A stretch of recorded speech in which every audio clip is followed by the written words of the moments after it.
believe, Greg, still remains up, does it not? It does. It does.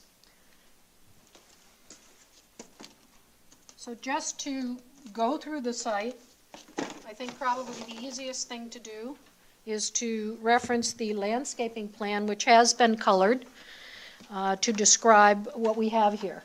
The site is located on the easterly side of North Main Street. It is adjacent to the Bishop's Corner Shopping Center, anchored by Walgreens and Whole Foods. The site is 2.277 acres, 0.28 acres in size, so it's not a huge site by any means. The uses in the area are, as I mentioned, commercial to the north, commercial across the street also to the north. On this side, TD Bank is right about this location, tucked up against North Main Street. There is a mixed office and residential use that was approved as a special development district across the street, basically. But the rest of the area is single family to the east, single family to the south, and in this area across the street to the west. There are mixed uses as you go further towards the center with regard to office and residential, but the immediate residential area, except for directly across the street, is straight single family. So as I mentioned, of course, the property is zoned R13, and we're looking to change it to an RO, a resident office district, to accommodate this. The parcel itself is currently vacant and partially wooded. It's been vacant forever. The layout proposes a structure to resemble a single-family structure. I don't want to get in the way of everybody in the audience, but single-family structure of total 3,360 square feet approximately. Actually, I noted as getting ready today, it's 3,372, but the notice does say approximate. So there's 12 square feet more than we originally thought at the time of the application. It's a 2.5-story structure. It's intended for office use entirely. It's been situated on the site to locate it as close to the commercial use and as far away from the residential uses to the east and to the south. Describing the site, a wood fence, 4 feet up front and 6 feet will be proposed on the sides that abut the residential neighborhood. The parking is, I believe it's 11 spaces, parking spaces for this particular use. There's going to be extensive landscaping. I will not get into it because Diane Barnes will go through it all for you. Access is, a driveway as far away from the light at the intersection of the commercial center with North Main Street as makes sense on the property. Drainage, I mentioned to you I was going to give you a synopsis of that, stormwater management, but obviously Ozzie is here should you wish to discuss it in more detail with him. But the reason we asked for a continuance or opening the hearing and immediately continue it at your last meeting was to have an opportunity to further explore the drainage handling or management on the site. And this is because the original intent was to take all of the stormwater from the site and direct it into an existing system in North Main to tie into a town stormwater system. That was fine, but as we looked at it more closely, we realized it was going to cause a lot of disturbance to North Main Street. It's going to have to be dug up, traffic issues involved, and frankly, the engineer was beginning to think, you never know for sure what you're going to find because there's a lot of lines and things happening, utilities in this area because of the commercial nature of that particular commercial hub. So we thought, well, I wonder if there's a way we can hold the water on site. Now, obviously, with any application, the goal is to make sure that you do not increase. In fact, it's best if you reduce the rate of stormwater flow off the site and manage it that way. And certainly that you design it in such a way that you will hopefully benefit other area properties by removing drainage that might otherwise be going onto their property. This site currently drains some this way, some this way, some this way. Actually, not this way, this way. So in that period of time, when we asked that the hearing be continued, the applicant, the owner, hired soil scientists, excavator group, environmental, I guess is a better term for what they do, but they went out and they assessed the porosity or the viability of the soils to accept stormwater and hold it on site, to be able to drain the stormwater and hold it on site. And we were actually surprised. It came back to be, it was more accepting, or would be more accepting of drainage than we had originally thought, and that in fact is somewhat different from what you might typically find in West Hartford, which is renowned for its clay soils. Nonetheless, it was possible to design a retention system on site that would catch the water on site and send it down into a system. Underneath the parking area are going to be, I call it a galley system, but they're receptacles that will accept the water and slowly drain it. The bottom is open and it'll drain it into the ground and it will be held there. If there is a significant storm, those tanks can hold actually more than the 100-year storm. They handle a 100-year storm, plus I was told there's a freeboard or excess capacity about a foot in those tanks, so it can handle even more than a 100-year storm. So the water runoff from the site will be controlled. In fact, it'll be retained. There'll still be some potential for minor runoff in this direction off this lawn area. However, it's even less than what would be currently leaving the site today.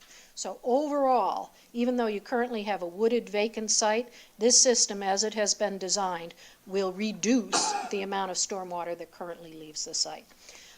This was vigorously reviewed by town staff. They went back and forth, and you have in your materials a sign-off from the engineering department saying they're totally satisfied with this. And I might add again, there are benefits for everybody as a result of this. We don't have to tear up North Main Street, which is just, you know, it certainly can be managed, but this is a much more effective way of dealing with that particular issue. If you look at sheet 3.6 of the plans, the revised set, that you should all have received, you will note that there are two asterisks on the zoning table, and they relate to the two modifications to the standards that we are looking for with regard to this special development district application. And they have to do with the front yard, the setback. You know, maybe it's easier to look at the site plan.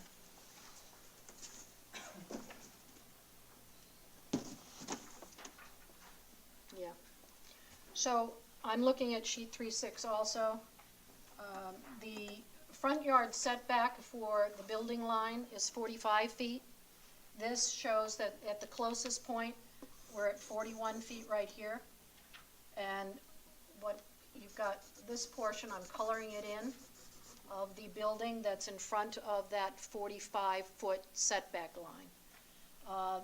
This was done for a better design. And remember, the purpose of a special development district is to come up with a design that makes more sense than one that you would otherwise have to approve or deal with regard to existing zoning regulations.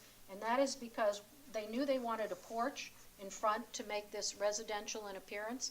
And they also felt, just like TD Bank, they wanted to keep things as close to the street as possible. And they also wanted to make sure that this building was as far away as possible from the neighborhood to the east. So by orienting it this way and having a porch which does fall within the veranda line, there's a 35-foot veranda line, that they do meet that. But tilting the building this way allowed it to be pulled back as far as possible and still created a very attractive design. So there is, it's not a variance, but there is as part of this application, a request for a modification of the standard with regard to this special development district and the RO standards, should this application be approved.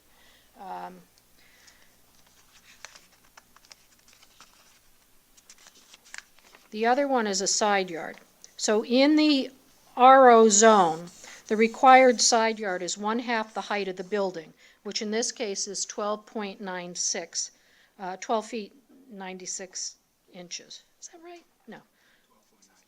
12.96. Very close to 13 feet. Okay, close to 13 feet.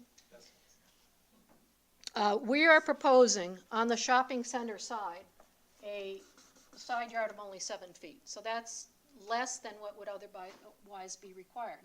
But what it allows us to do, and Greg Patchen reminded me today that in early discussions with the town planning staff, they wanted to see this building as far away from the residential neighborhood on this side as possible. And by cutting into this side yard, it was still, you can see I'm outlining the driveway into the site. But this area is still an 8-foot buffer before you even get to the wooden fence that's being proposed, 6 feet in height on that side. The way that was managed was by shifting it into the side yard on the commercial side. There are a lot of reasons why that makes sense. You have a commercial development on this area. There's nothing you really need to buffer with regard to that to protect the commercial use. And I also would remind you, it doesn't show up on this, but there's a significant buffer built into that special development district on the Bishop's Corner site. I believe it's a 50-foot buffer that's in place already as part of that approved SDD. So there's a lot of buffering between this site and the commercial center in any event. But we believe this, by shifting it to the north, the larger buffer is more beneficial to the residential neighborhood as opposed to the commercial nature, neighbor on the northern side. And as I mentioned, there's already a commercial buffer there in any event. So we think it's a better design. At this point, I'd like to introduce Julianne Roth and ask her to tell you why she is hoping you're going to approve this application and what she would like to do with the property. Hi, everybody. My name is Julianne Roth, and I am the member at 312 North Main LLC. I'm also the sole member of Companions for Living LLC. I formed the 312 as a holding tank based on my lawyer's advice, basically, and my accountant. So I actually am born and raised in West Hartford. I am a product of Braeburn and Sedgwick and Hall High. Actually, we've now had 3 generations as of this year graduate from Hall High, my son being the most recent, and love West Hartford. And I fast forward many years, started a business 11 years ago, it'll be 11 years in September, called Companions for Living. When I was living in a town I was living up in Granby, formed my company basically in my home office, operated out of the home office for a couple of years until the point when I realized I really wanted to be back in West Hartford. I missed being here, and up and moved my business and my home in the same day. Moved my business into a real office space at the Armory building, and moved my home over. I live in the right near Norfolk, and so that was 9 years ago. And over time, my business has grown. I'm very happy and proud to say that. And we outgrew the space that we had in the Armory, moved into the building that we're in now at 1216 Farmington Avenue, which is that white house on the corner of Mountain Road and Farmington Avenue. I have been looking for a number of years to relocate the business. I've been wanting to buy a piece of property to relocate the business in. Have not had any success in finding something that meets what I've been looking for. That is something that's residential in in nature, the way that it looks, but also is located on a busier street so that I have the ability to have a sign that people will see, and is the right size for the business so that it allows me the capacity to move my staff there as I have it now. So I'll tell you a little bit about what we do at Companions for Living. We are a home care agency. That means that we have clients, primarily seniors, who we take care of in their own homes. Our staff goes out to see them in their homes, and we have people who work both hourly as well as live-in. We've got about a half a dozen, 6 or 7 people who work in the office as staff and work in terms of finding caregivers. We meet with our clients typically in their homes.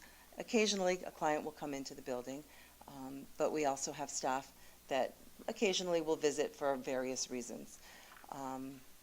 So that's pretty much what we do. We do specialize in memory care. We're the only agency in the Hartford area that specializes the way that we do, train our caregivers to actually meet our clients where they are in any given moment. So, and dementia can be tricky, and so we're very happy and proud to say that we do it really, really well. We've worked really hard to have a very high reputation out there, very excellent reputation for the quality that we provide. So that's the long and the short of it. Robin? Thank you.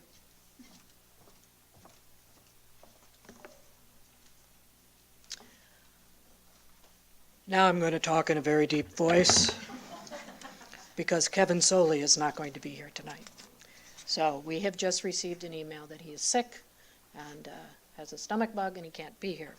So I'm going to refer you to his report that was submitted as part of the application under Section G, Exhibit G, and in it he indicates that there should be no issues with regard to traffic generation as a result of this development. His last conclusion, or his conclusion, I'm going to read from it. It's a short report. It's 2 pages, basically because, as he indicated to us, this is not a big application. This is fairly straightforward. The size, while it would be comparable to a large single family, it's still a small structure at just over 3,000 square feet for the office use that's proposed. So given the very low volume of trips to be generated by the proposed development, it is the professional opinion of Soley Engineering that the proposed traffic associated with the development can be accommodated by the surrounding roadway network. There is no indication that the proposed development will have an impact on the nearby signalized intersection. And signed, and what it speaks to is at the AM peak hour, 5 cars entering, 1 exiting, for a total of 6 trips in and out during the peak hour. And for the PM peak, 1 entering, 4 leaving, for a total of 5 leaving the site. There was some initial discussion with the town engineering staff that I do recall with regard to whether or not this presented any issue given the proximity to the traffic signal, and town staff did not feel, given the low volumes, that it did. And you have a report in there from Dwayne Martin that indicates that is indeed the case. He concurs that there is no issue with regard to traffic generation from this site.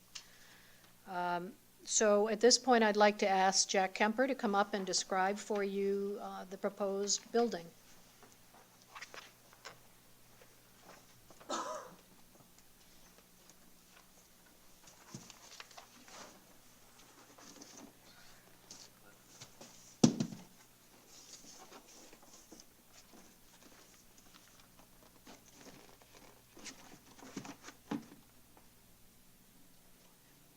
Good evening, Jack Kemper, Kemper Associates, Farmington. This is a pretty straightforward building. It's a house. When Robin said it resembles a house, it really is a house. I mean, every piece of construction is residential construction. It's wood frame. It's designed to look like a colonial house. Julianne, from the beginning, has talked about it being a welcoming, friendly kind of house or building.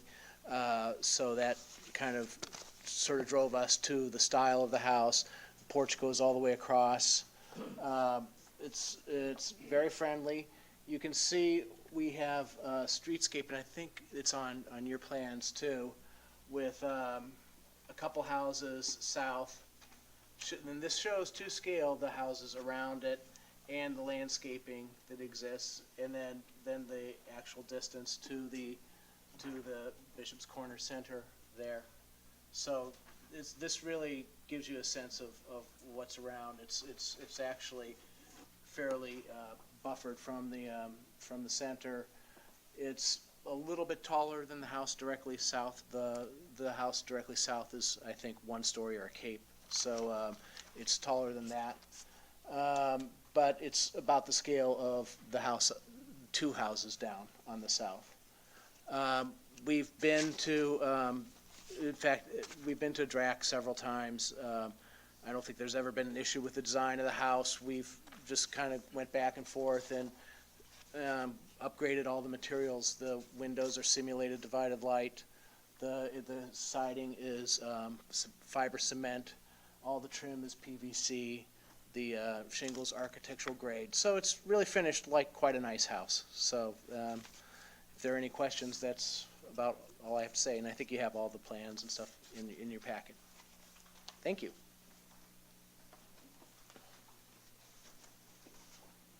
Diane's next. Save Robin a trip to reintroduce me. I'm Diane Barnes. I'm with Diane Barnes Landscape Design in Farmington. And I've got some small-scale colored plans for you. If you could stand those plans.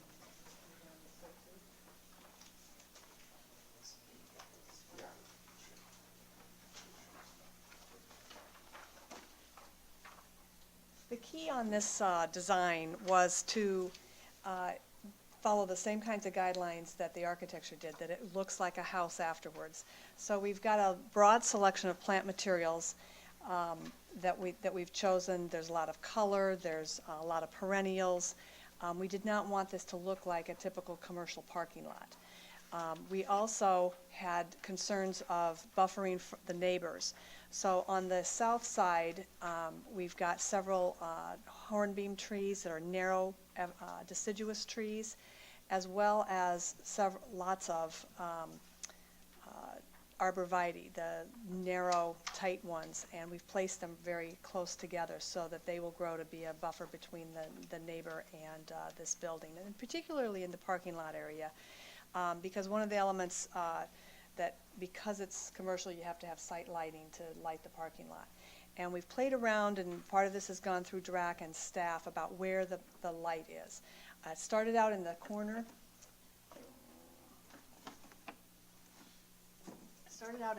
Here. There's an existing tree here that's right on the corner property line of the adjacent properties.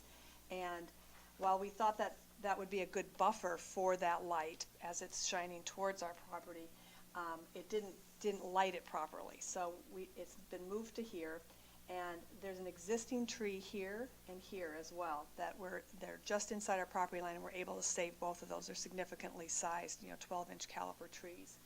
And we've added some arborvitae along that edge as well to buffer that light from the neighbors.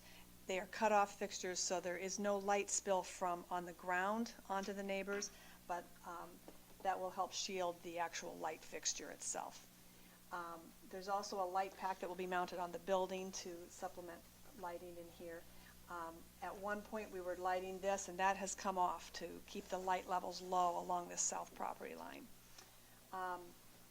We've got a shade tree in the front, a sign in the front lawn with planting, and there'll be some lighting on that sign from the ground. And I've selected materials like lilacs and roses and black-eyed Susans and things that would be in a residential home, and that's really the goal. If you look at the second page, there's an indication of the kind of palette. Now, everything will not bloom at once, like it shows on this page, but they've been selected so that you get a bloom throughout the season, from early until late. And the pictures show the better qualities of the plants, the bright red fall color of the sweet spire, the red fall foliage on the maple. So a lot of this, we've got some good qualities from early to late, and should be a nice addition to the neighborhood. Any other questions?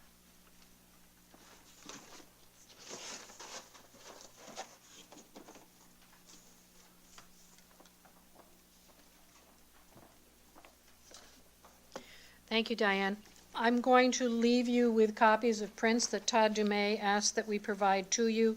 It is a plan that he has reviewed with regard to the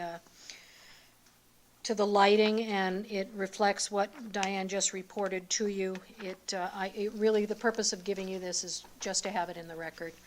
He just asked that we bring copies of it with us today, correct? I already have a copy. This is a revised one that took the wattage down. Okay. Mark Zweifler just told me this has been revised to further reduce the wattage to make it even less light.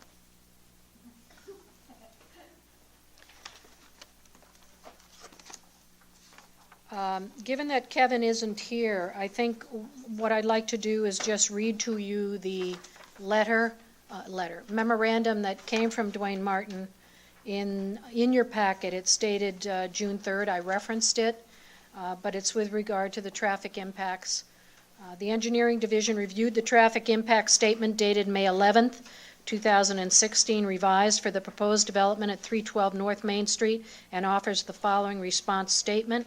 No significant traffic impacts or safety concerns are anticipated from the proposed development despite the location of the site in close proximity to the signalized intersection of North Main Street at Sims Road, private, / shopping center driveway. This is due to the very small amount of new traffic that will be generated by this type of office. The site will only provide 11 parking spaces, and most of the traffic to and from the site will be employees.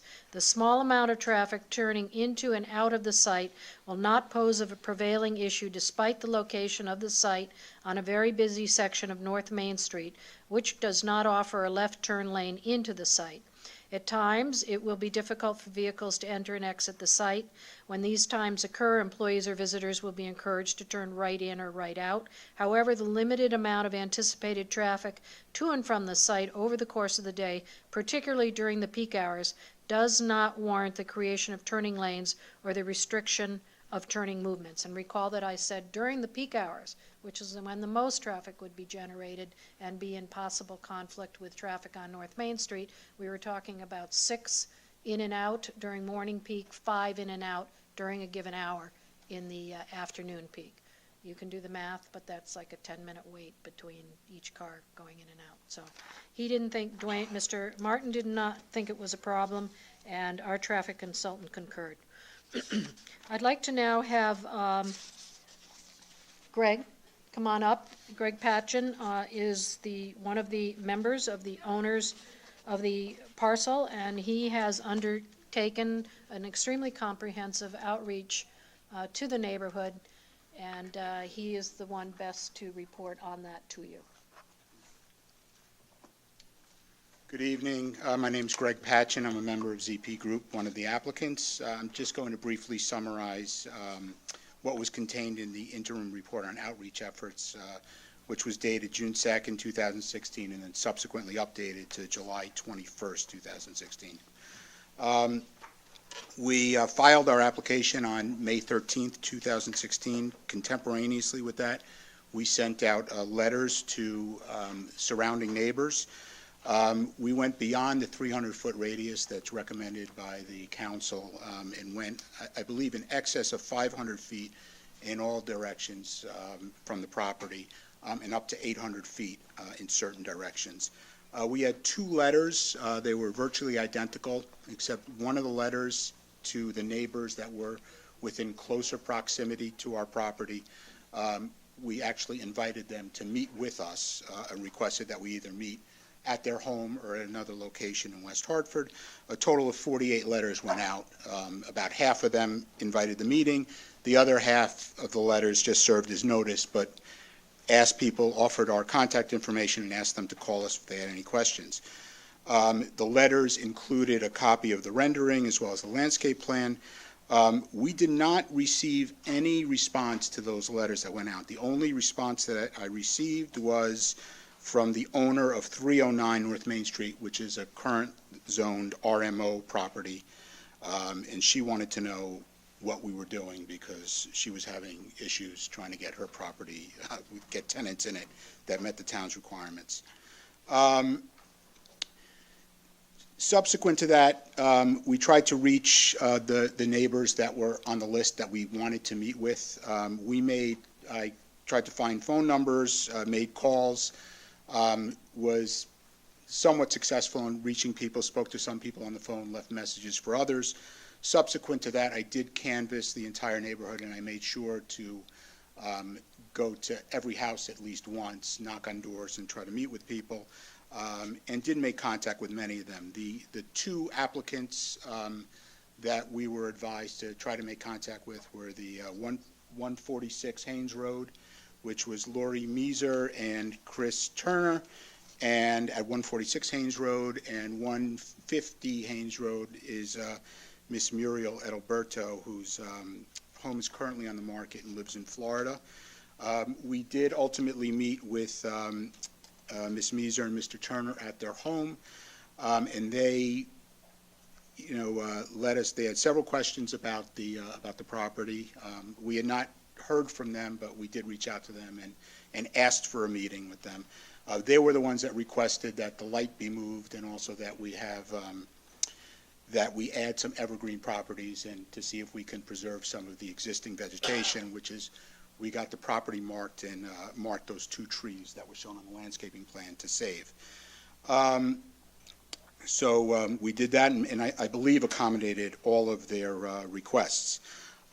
For Muriel Adalberto, I did not receive any response from the letters that I sent out, but I did request from the broker that was representing Ms. Roth to try to find the number for Mr. Adalberto, who still owns a business in West Hartford. And we did exchange messages and phone calls, and I asked him if he wanted to attend one of the meetings that we were having. He told me that he lives in Florida, comes up here from time to time on business, and we try to meet. The meeting didn't, it just never happened. We exchanged messages and just couldn't get it to occur. But the report does summarize the meetings with every person that was on those lists of 48 people.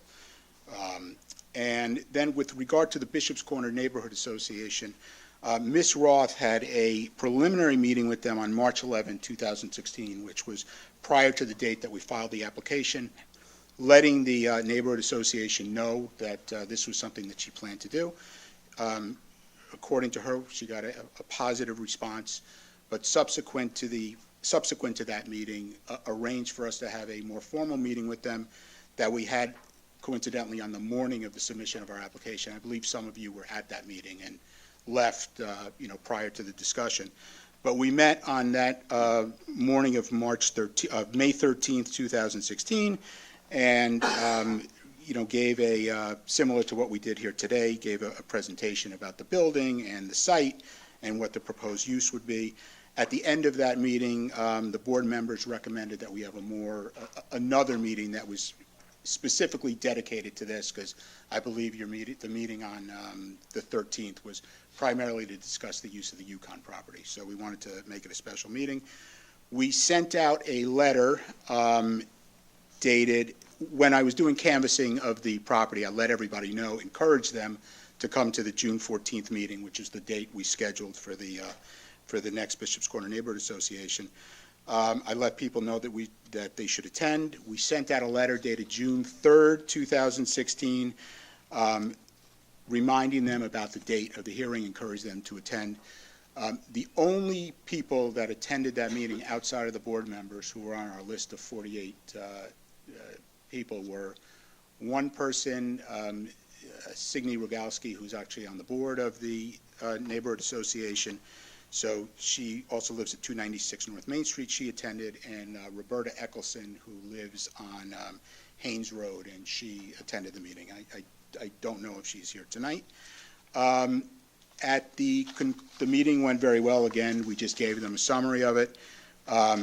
Also included in the report, we subsequently received from the Neighborhood Association a letter dated June 16th. If I can read it into the record, it says, it's addressed to Todd DeMay. It says, "Dear Todd, the Bishop's Corner Neighborhood Association is pleased to unanimously support the proposed project, ZP Group LLC and Companions for Living LLC at 312 North Main Street, West Hartford, Connecticut.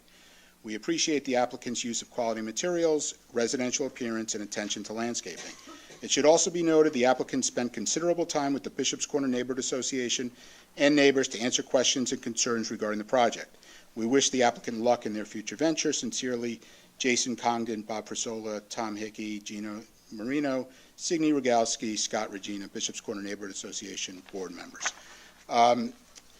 After that meeting, because of the drainage issue that Robin mentioned, we did decide to open the hearing and immediately continue it until tonight. So we did send out a notice to all of the neighbors, all 48 people, again, letting them know that the hearing was continued to July 26th, and there was no need to attend, and told them the date. I made a mistake in what the time of the hearing was. I said it was at 6:30. I didn't realize the public hearing started at 5:45, so we sent out a subsequent notice informing people that 5:45 was the correct date. And I believe that adequately summarizes the report. Thank you.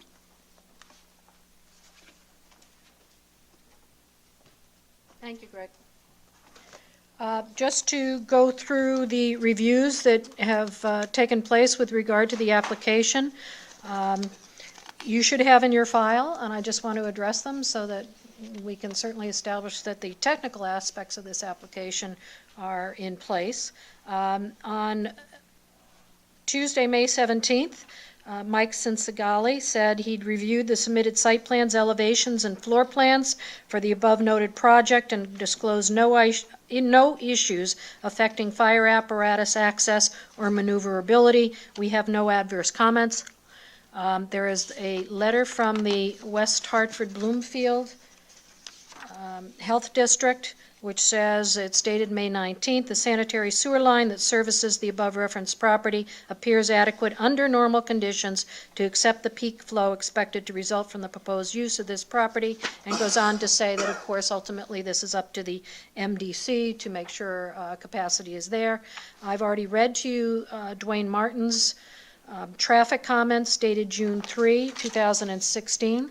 We did get a letter on June 14th, dated June 14th, from the Metropolitan District, and a two-page letter, but bottom line is we have determined that there is sufficient availability and capacity in our water distribution system and sewer collection system for the planned use. After all of the discussion about handling of stormwater, Julie Vieira, civil engineer, on July 22, provided you, through Todd DeMay, the final review comments of the engineering department. She says the engineering division completed the review of the proposed 312 North Main Street. The engineering division finds that all comments are addressed and application is acceptable. Planning division, you should have a recent communication dated July 25th. Dear Attorney Pearson, the Planning Division received the above-referenced revised plans, supporting information and narrative responsive to previous staff comments, and notes that all of the Planning Division's previous review comments have been satisfactorily addressed. The Design Review Advisory Committee, Mr. Kemper spoke to you about the fact that we'd gone back and forth and had upgraded the plans in response to comments they had, particularly with regard to the collaborating materials. And DRAC issued a favorable unanimous report on July 25th, which says the relationship of the building within the site and the adjoining neighborhood is appropriate. The building's architectural design, materials, and scale are of a high quality and a fitting response to its location on North Main Street. TP&Z also issued a favorable review for you, the letter is dated June 10th. They considered the matter at June 6th meeting. It didn't provide a lot of elaboration, but it was a recommendation in favor, although I will note for the record that it was a 3-2 vote. In speaking with the applicant who was in attendance at the meeting, I think a lot of that had to do with at least one member of the TP&Z being concerned that we had not heard back from abutting neighbors at that point in time. And Mr. Patchen has gone through for you the efforts that they've made to do that. Truly a strong effort. We've done, I think, as much as we could do under the circumstances, and hopefully the neighborhood will be pleased if this is approved, and we certainly think that's the case. It should be an extremely attractive final development. I would just like to direct you also to some comments that were in the application letter with regard to conformance to the Plan of Conservation and Development. This is a change from a single-family residential to a mixed-use type zone that allows, certainly allows residential and office uses. And what we have here is a residential structure in which an office use will be located. But we feel very strongly that it does comply with the POCD, and that was, of course, part of the, that is the obligation of your Town Plan and Zoning Commission when it reviews an application, is to advise as to whether or not the application conforms to the Plan of Conservation and Development, and it could not have issued a positive recommendation unless the majority members of the commission felt that that was certainly the case. So the applicant's proposal does comply, as far as we are concerned, with the 2000 and 2019 West Hartford Plan of Conservation and Development, which I'll refer to as the POCD, because your POCD recognizes and encourages continued economic growth in West Hartford and states as a goal the strengthening of the community's tax base by promoting growth and retention of existing businesses and new development while preserving and protecting the residential character of the surrounding neighborhoods. And I refer you to page 31 of the Plan of Conservation and Development. I think this application does exactly that. And you've heard from Julianne Roth as to her ongoing business and her desire to be able to remain in West Hartford at a good location for her business. The POCD further states that as most of the land in town is fully developed, economic growth is and will continue to be a balancing act between maintaining the quality of residential life and strengthening the community's tax base with new developments and successful business ventures. That's page 39 of the POCD. The POCD recognizes that successful redevelopment often may involve development of buffer zones for those properties that border commercial and residential districts, and that's on page 31 of the POCD. Clearly, this property is, if you will, a transitional piece of property between a very significant commercial development and residential uses to the south, east, and west. I won't go through everything. All of these findings are in the application letter itself, but I just want to underscore that the RO district speaks to residential, keeping a residential flavor, and that is exactly what this application is intended to do. We believe this application is also compliant as a special development district because of the goals and the reasons behind a special development district and the benefits of a special development district as set out in your Plan of Conservation and Development. And they are that the POCD notes that because of the complexity of attracting and controlling new development in tight commercial areas bordered by strong residential neighborhoods, West Hartford has utilized the SDD designation to permit greater control by the town over building design, use, and tenant mix. The intent, and that's page 31 of the POCD, the intent of the SDD is to allow commercial development that is in harmony with the surrounding neighborhood, page 31 also. The applicants have designed an attractive building that is certainly compatible with this area, the surrounding area in appearance. And the POCD also states that development should be consistent with the existing quality of design and material standards of the community, particularly through use of the DRAC consultation, see page 79. The applicants did meet with DRAC, and as I indicated, they have upgraded the proposal in response to DRAC comments, particularly with regard to the exterior materials of the building itself. So with that, I've set out in the application letter the findings that we believe you can make with confidence with regard to approving this application. and we certainly hope that you will be able to do so.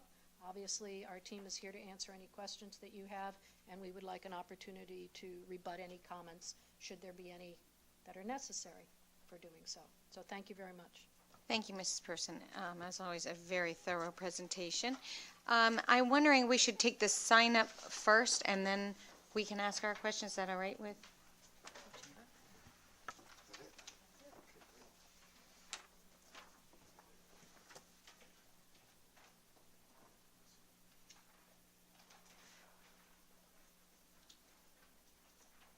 Thank you. Actually, let's change it for a minute. Let's follow up and ask our questions now, because maybe our questions will answer some of the questions that you have. If we are going on too long and we feel like we need to get some input from the public, we will change plans and finish. So, anybody from the council that has a question? Yes, Mrs. Hall. Thank you. And I'm not quite sure who to address the question to, but I'll throw it out there. So, a little bit about the company. You mentioned that there's 5 or 6 staff, but then I'm curious, are there then caregivers that are not maybe staff members, but contract workers? And if so, how many of those are there? And do you envision, because I think I saw that you wanted a house so that it would have sort of a training aspect to it. So I'm just wondering if we could talk about how many caregivers there might be, and would we end up with, a conference with 20 or 30 people coming in for training? Maybe if you could just talk about that a little. Identify yourself for the record. Sure. Julianne Roth, member of Companions for Living. We actually, it's 6 or 7 staff people who run the business from an operations perspective. And we have approximately 100 people who are caregivers that work with us at this moment. As far as the training capacity, we do have people coming in that come in for job interviews. We have people who come in for orientation classes. Those classes typically consist of 2 to 4 people at the most. Other than that, we do not have large-scale training classes at this time. Okay, thank you. Also, I guess as it relates to parking, and maybe Mr. O'Brien, could you refresh my memory of if we were to, because this applicant asked for a waiver for the number of parking spaces that we normally allow, if the building changes hands, how does the parking variance, does that flow with it, or? It would run with the land, yes. If they wanted to change the parking configuration, they'd have to seek an amendment to the special development district from what you approved tonight. Okay. And then my last question is in regard to the drainage system.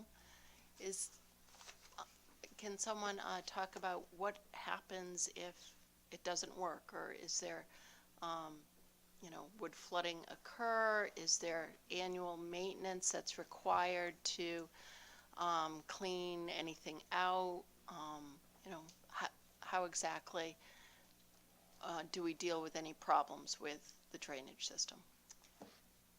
Okay, good evening. Ozzie Torres, I'm the professional engineer here, State of Connecticut, office in Wethersfield. The system is designed to handle more than a 100-year storm, even though we were asked just to go up to the 100. Basically, there's enough storage in these tanks to hold a 50-year storm.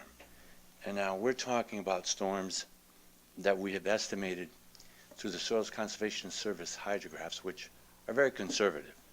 These numbers will probably never happen, but it's a standard used to design, and we followed it.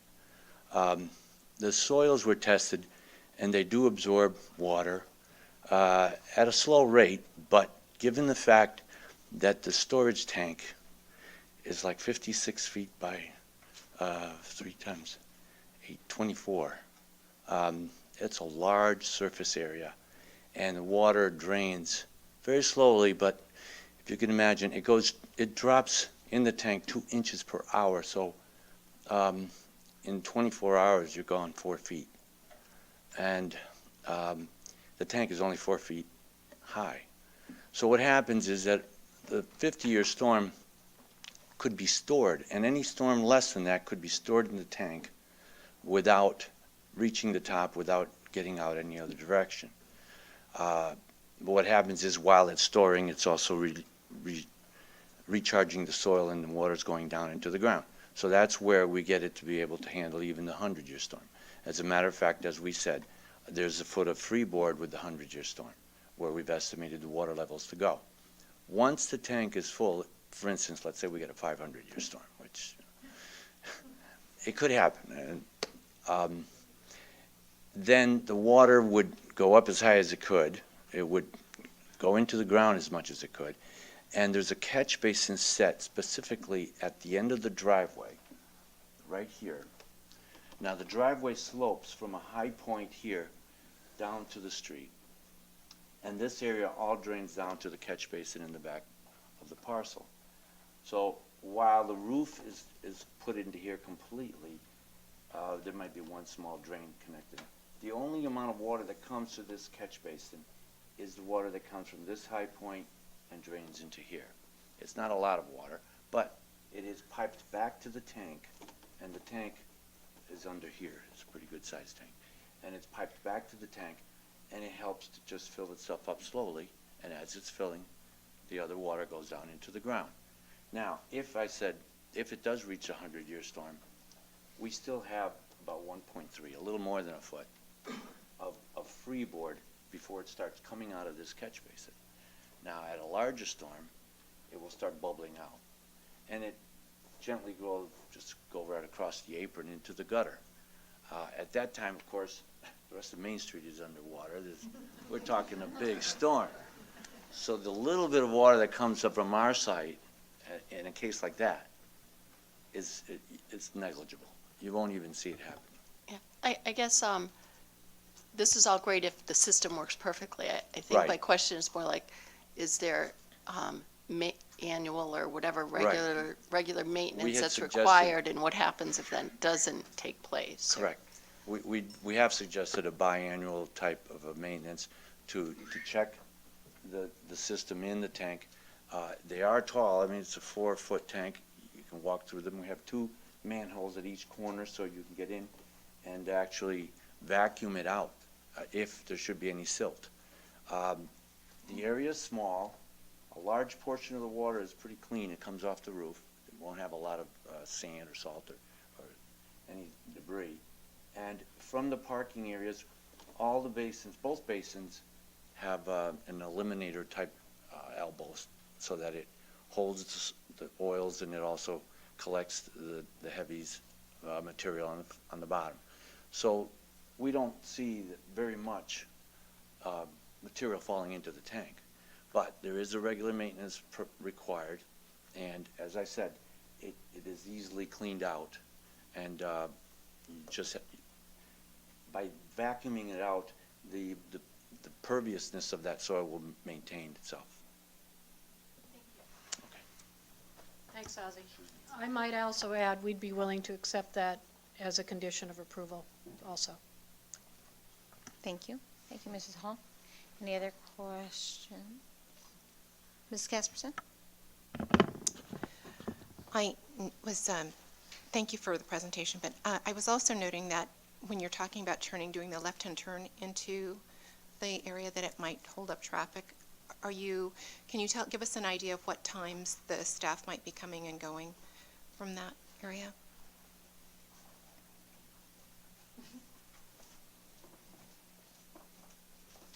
Julianne Roth, Companions for Living.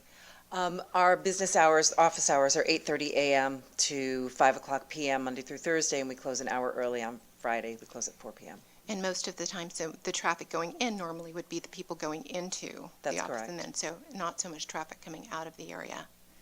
And staff would sort of know how to get around and do the right-hand turn, which would be Yes. helpful. Yes, unfortunately, everyone who works on the staff currently takes a right out of that driveway to go home anyway, except for one person, so we're in pretty good shape.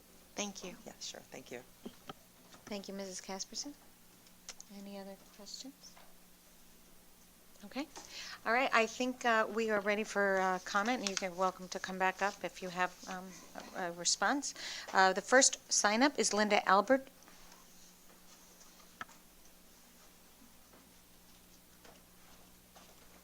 My apologies, I have poor handwriting. It's Linda Albright. Albright, sorry, no, it's That's my it's my bad. glasses. And, yeah, just state your name and address for the record. Linda Albright, 51 Brookside Boulevard, West Hartford.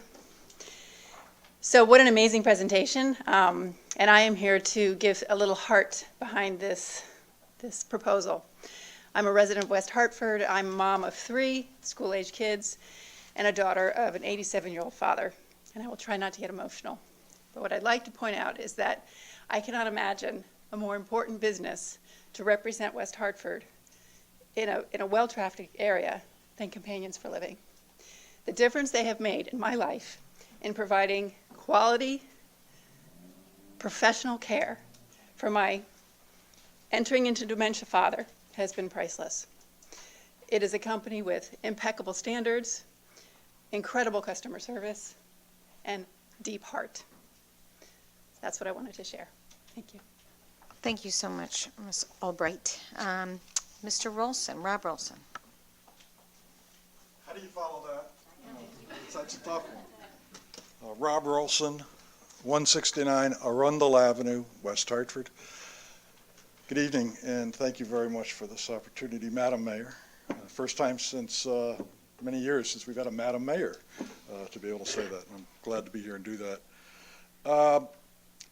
I could do a full disclosure, but I think you kind of know where I've been in the last 20 years or so and some of the things I've been doing. But there are 2 things that I really want to share with you about full disclosure. Number one is that I do serve on the advisory board for Companions for Living. I have served in that capacity since my retirement from the town. And I find it a wonderful, delightful company to work with and understand the human nature of all of the things that they're able to accomplish and they're able to do. Second thing that I would give you as a full disclosure is that they provided tremendous, service to my mother, which allowed her to remain in her home up until her passing about 3 weeks ago, which was really terrific. And we're very thankful for all of those things. And that's the kind of company that it is. It's a very human company. Let me put my business hat on just for a minute. Julianne's very modest. I will tell you that she is exemplary in terms of what we try to achieve as small businesses and supporting and growing in a town. She started out literally at her kitchen table in Granby. We were instrumental in helping her find her first location. I worked with her on numerous occasions to reject other opportunities that might be coming along because she always had it in the back of her mind that she wanted to invest. She wanted to invest in her business. She wanted to invest in her community. And this is allowing her that opportunity, and I'm really, really thankful that all of this has gotten to this point. I think you have a wonderful proposal before you. I will say before I walk off, I was told I only had a minute, I will say before I walk off that I've dealt with numerous different conversations concerning this particular site over my 17-plus years here with the town. A couple of them even with Greg and Mark, where I would just say, no, you can't bring in a brick 4-story office building with glass windows and all of that. And the reason those proposals came forward is because of the enormous cost of development today. Those were rental investment opportunities. This is an ownership investment opportunity and far different, and that's what allows Julianne's company to move forward and make this investment not only in her company, but this large investment in our community at the same time. Enough said. I think it's just a fabulous opportunity for us. Thank you. Thank you, Mr. Rolson, and I'm so sorry for your loss. Julianne, you signed up, but I think that was probably okay. And Adalberto Muriel signed up. Would you like to come up? Good evening. My name Don't forget to. Yep. Yes, my name is Adalberto Muriel. I own the property at 150 Haynes Road. I purchased this property back in 2010. And after doing a lot of work on it and beautifying it, I decided to move to Florida.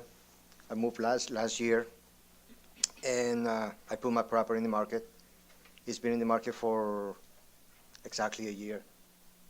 I have not received a single offer, and the main reason is because the negative feedback that I get from every show is, most of them is that the house is too close to the plaza. It's too close to the business, and people don't like it. I'm already, if I sell it at the price that I have it listed today, I'm already losing $120,000. So I'm really considering renting it instead of selling it, because I'm losing a lot of money already and still not selling. So if I truly believe that if a business gets built right next to it, I'll be bringing the plaza right even closer to what it is right now, and that will make it impossible for me to sell the house, probably even impossible to rent it. And I'm sure the company that she is trying to build in there is a wonderful company. It's a very noble, but it just doesn't work for me. It may work for her, but it doesn't work for me. Thank you. Thank you, Mr. Muriel. This is the completed sign-up that I had. If there's anybody that would like to speak to this public hearing that has not signed up, please come up and state your name and address for the record. My name's Chris Turner from 146 Haynes Road. Though I do appreciate Mr. Patchen's presentation, he forgot to mention that he did come to our house. He spent about an hour there. We did walk the property line. We had some follow-ups, and he also has my wife's email. I'm kind of disappointed about that presentation, knowing that giving us the impression that we're not caring or aware of what's happening.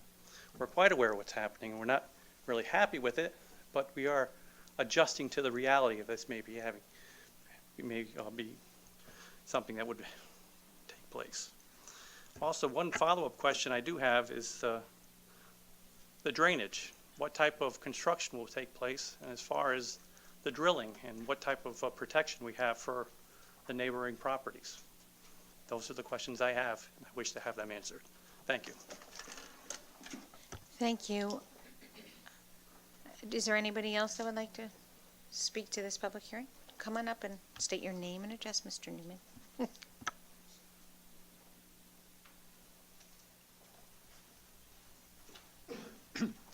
My name is Mr. Williams. I live on 99 Haynes Road. For years, when it's snowy and icy, that piece of sidewalk between Haynes Road and the shopping center sometimes ices over, and with snow that is not shoveled away, and believe me, it's like a canal of ice. And when you walk along the sidewalk, sometimes you just have to go into the street and play chicken with buses. It's a very scary situation because it was not properly cared for over the years, and I'm glad to see that somebody's going to move in there and take care of it. It's very, very important. My main concern, and I like the idea of the facility, I like the architecture and all that. My main concern right now, I missed the other meetings on this subject because there were conflicts with the one about the road diet, and one other conflict I can't remember, but I wasn't able to go to the meetings about 312, except for one at the Bishop's Corner Neighborhood Association. I still am concerned about the road diet thing, because can anyone answer the question how far the narrowing of North Main Street will go? Because when I went to the meeting at ASD the last time, the CROG people, they have a lot of things to consider. It's a very, very a number of very difficult decisions they have to make.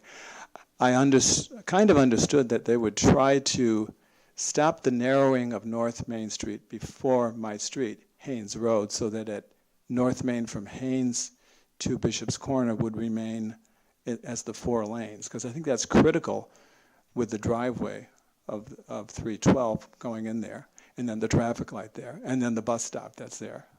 So does anyone here know what the latest idea on the configuration of North Main Street? This is not a discussion part of this public hearing, and no, we don't, but No. this is the specific public hearing to this, and Right. if we do discuss that down the road, that will be a separate discussion. It's still in the whole thing is No, still? no. We don't have the report yet. We don't have information yet Yeah, on I it. don't think they're decided. So, Yeah, they're not we decided. will talk about that offline. But it's related to this 312, 100%, yeah. Thank you, Mr. Williams. Anybody else? Okay, Mrs. Pearson, would you like to address the speakers that?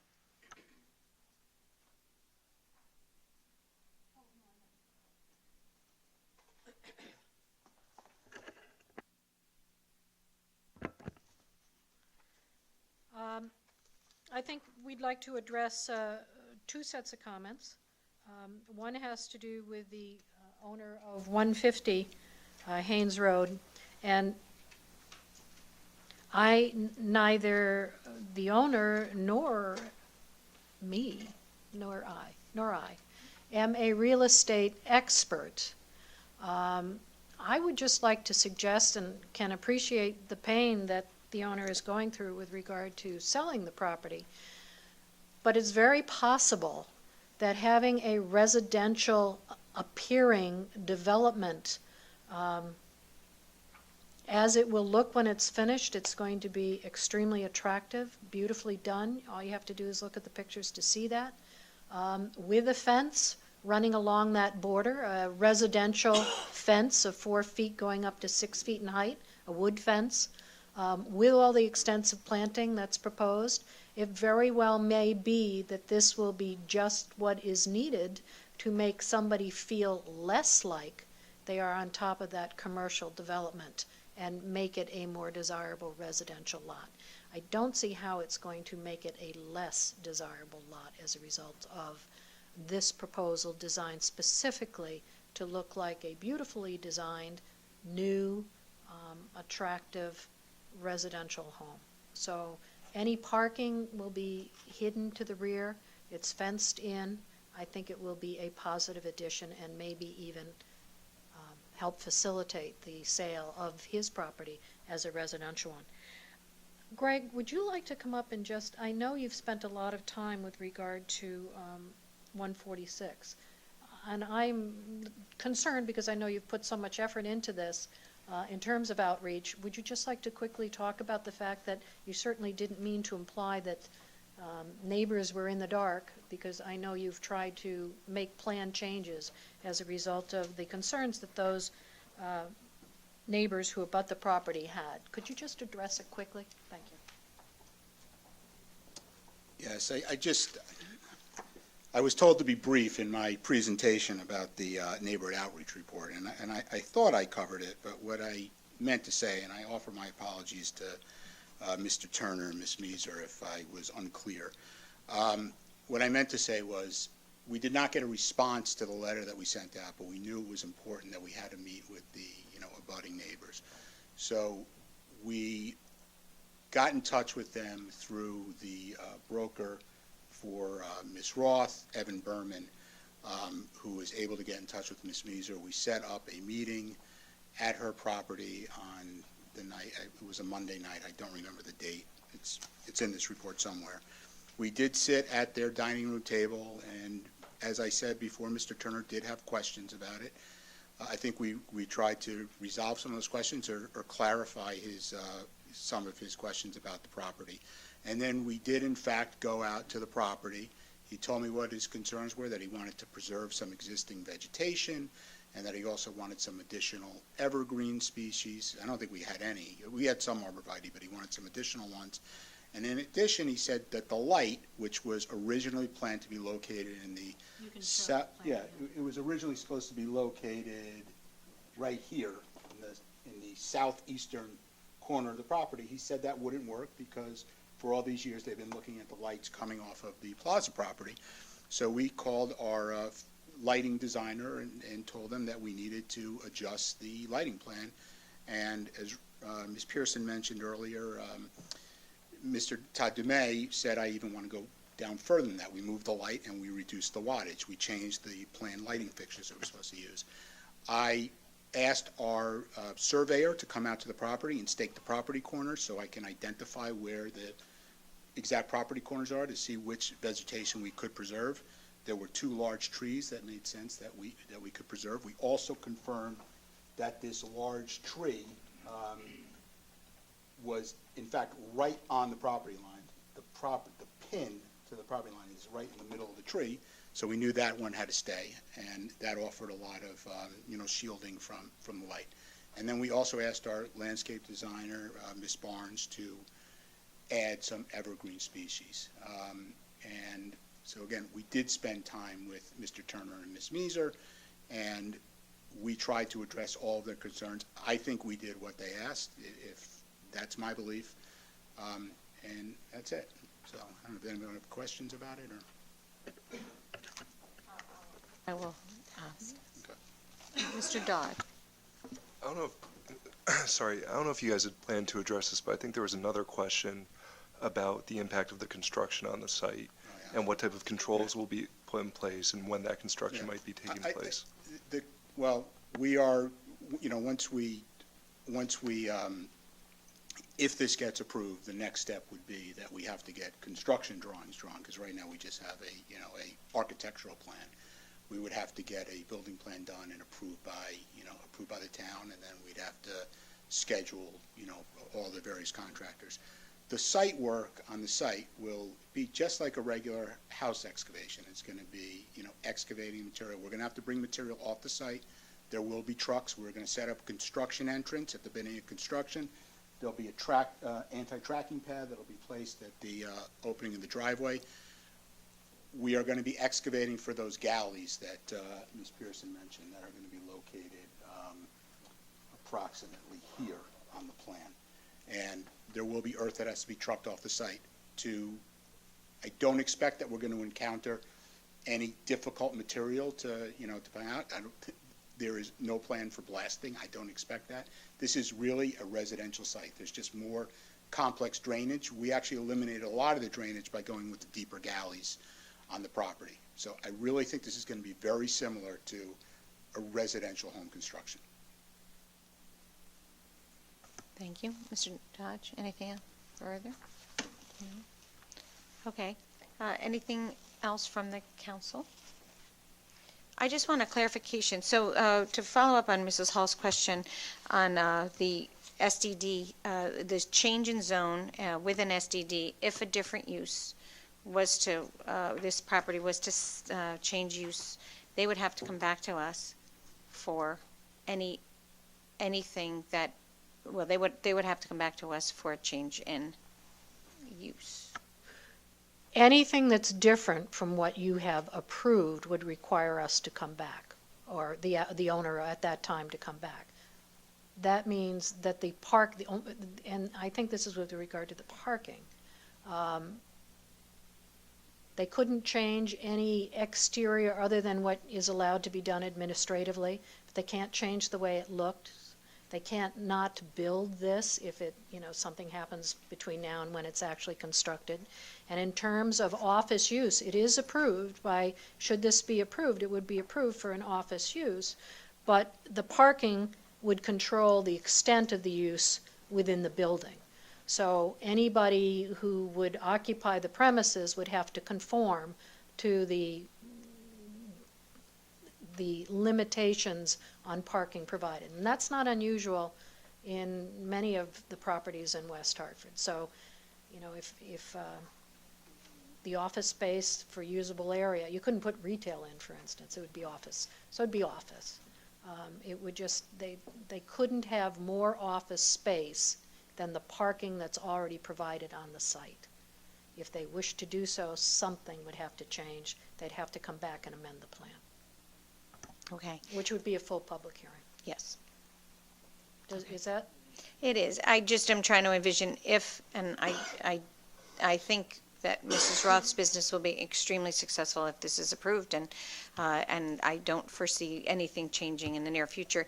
But obviously, when we're changing the zone, we want to project what the ramifications will be 20 years down the road. Absolutely, and that's the beauty of a special development district, because you've got that design locked in, you've got the amount of relationship to parking locked in, and unless somebody conforms to that, they have to come back to you for a full public hearing and outreach in the neighborhood, and you decide whether it's going to be okay. Okay, thank you. Well, then we are all set, and we are going to close the public hearing. Thank you.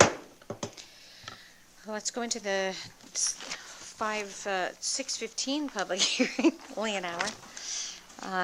Okay, we are ordinance amending the administrative approval process sorry? Oh, I'm sorry, yes, you're right, sorry.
Mr. Allaire. Roll call Call first. first, yes, I'm sorry. Mr. Barnes? Present. Ms. Cantor? Here. Ms. Casperson? Here. Mr. Davidoff? Here. Mr. Dodge? Here. Ms. Hall? Here. Ms. Kerrigan? Here. Mr. Winograd? Here. And Mr. Williams? Here. Mr. Allaire. Good evening. The ordinance in front of you tonight is a result of an observation made by several of you over the last year or two at this point, that you are seeing a number of administrative amendments, or rather full applications, come to you that could be done by way of administrative amendment, but for the fact that our ordinance is fairly restrictive on what the town planner has the authority to do by way of administrative amendment. And of course, we're talking about special development districts here. There are a few repeat offenders, if you will, things that we see come up relatively frequently as problems that are things that Todd can't approve. So this ordinance expands the role of the town planner, or the authority of the town planner, to make administrative amendments. The substantive changes are actually in subsection C9 of the ordinance, which is really on the last 2 pages of what you have. It allows, currently the town planner is allowed to make bulk limitation adjustments up to what is usually the limitation, which is 500 square feet. This would expand that to 1,500 square feet, which he's gone back and looked at all of the recent amendments, and that would cover them. So that's it's still restrictive, but not overly restrictive. The other piece that is occasionally problematic for us is if an applicant needs to substitute one type of planting for another, the language that is used in the ordinance is 10%, 10% adjustment. Well, trees and plants don't grow that way. They don't come that way. So we made a reference to similar size and number.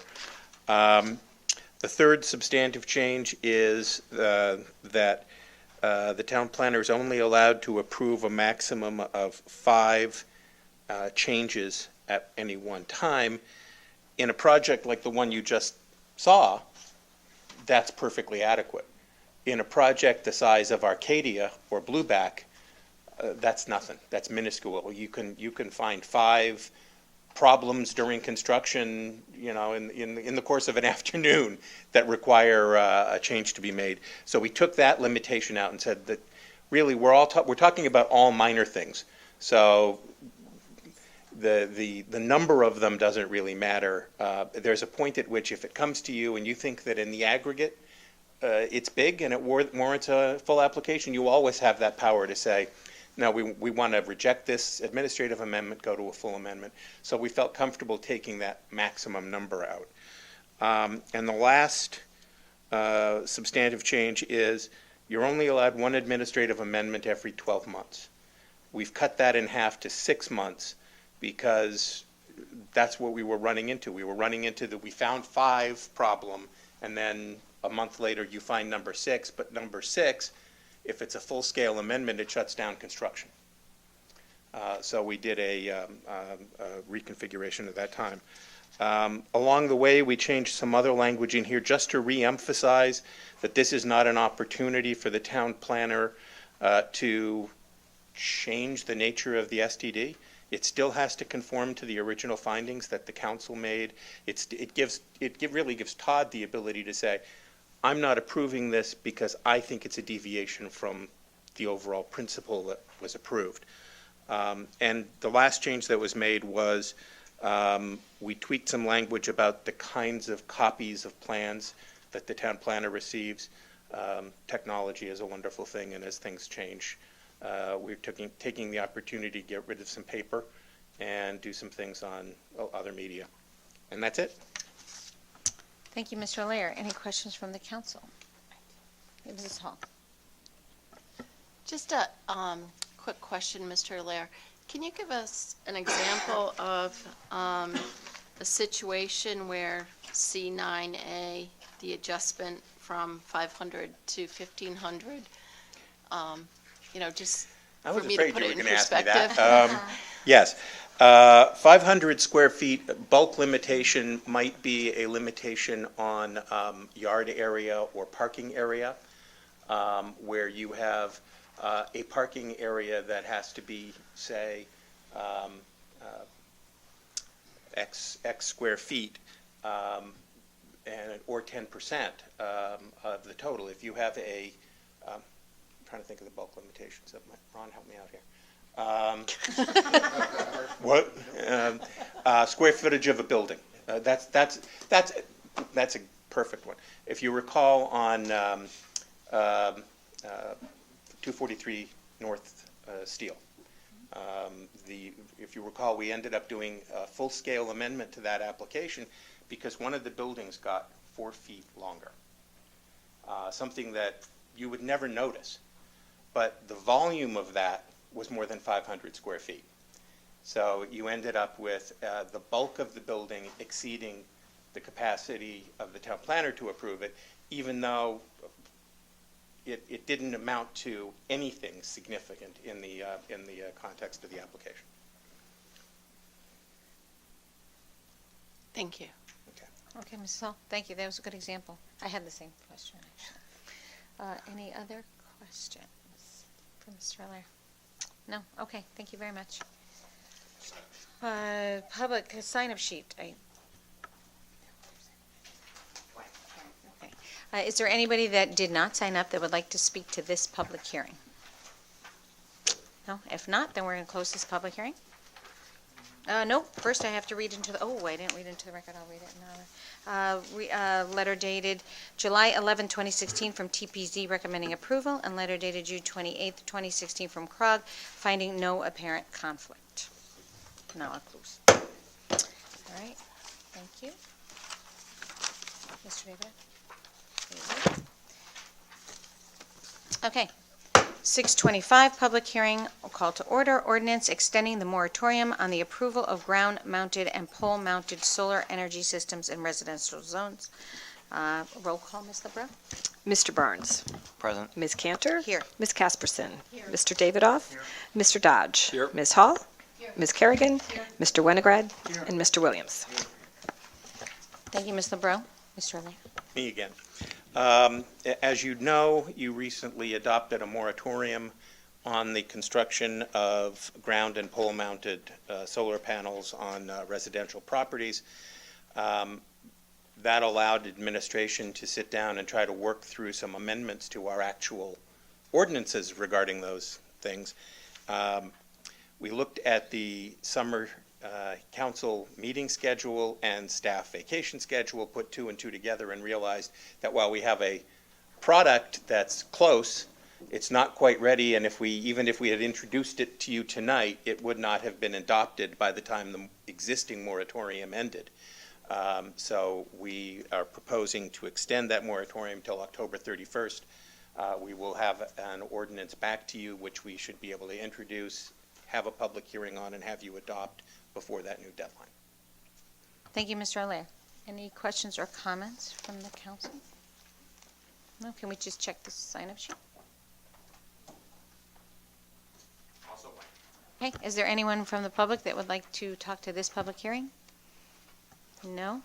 Okay, reading into the record, letter dated July 11, 2016 from TPZ recommending approval, and letter dated June 28, 2016 from CROG finding no apparent conflict. I will close the public hearing. We're going to take a 5-minute break because we've been almost 2 hours, and we will come right back and start the council meetings. Thank you for your patience.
6:30 council meeting to order.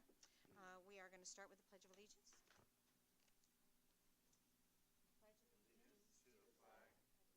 States of America, and to the republic for which it stands, one nation, under God, indivisible, with liberty and justice for all. Okay. Roll call, Ms. LeBrun? Mr. Barnes. Present. Ms. Cantor. Here. Ms. Casperson. Here. Mr. Davidoff. Here. Mr. Dodge. Here. Ms. Hall. Here. Ms. Kerrigan. Here. Mr. Winograd. Here. And Mr. Williams. Here. Thank you. We actually, before we are going to suspend the rules for proclamation in a minute, but I just wanted to say that this has been an incredibly difficult month and world for our country and our world. The tragic national events of attacks and murders on police officers are profoundly shocking and disturbing. They threaten our security and all of our communities. We are so proud of our police chief and the West Hartford Police Department. They continuously work hard to treat everyone with respect. We value their commitment to our community, their bravery keeping our homes, streets, and communities safe. It is a difficult job, and it has been especially difficult week, last week and this week. The tragic events of citizen deaths relating to police use of force is of grave concern. I want to urge you all to read a letter to our community from our police chief responding to 4 mothers that inquired what the West Hartford Police Department is doing in response to recent national events centered on police use of force. So please, I have a copy if anybody needs it, but it's online, and it's a very valuable piece of information on what our police force does and how they respond and how they train. And we are really, really proud of them. I also want to extend my sincere sympathy to the people of Munich, Germany, Kabul, Afghanistan, Nice, France, and I think now Florida for recent mass murders. And I will say, let's all pray for peace. And now we are going to make a motion to suspend the rules to present a proclamation. So moved. Motion's been made and seconded. All those in favor? Aye. All those opposed? Motion carries. Okay. Mr. Hilburn, will you meet me at the podium?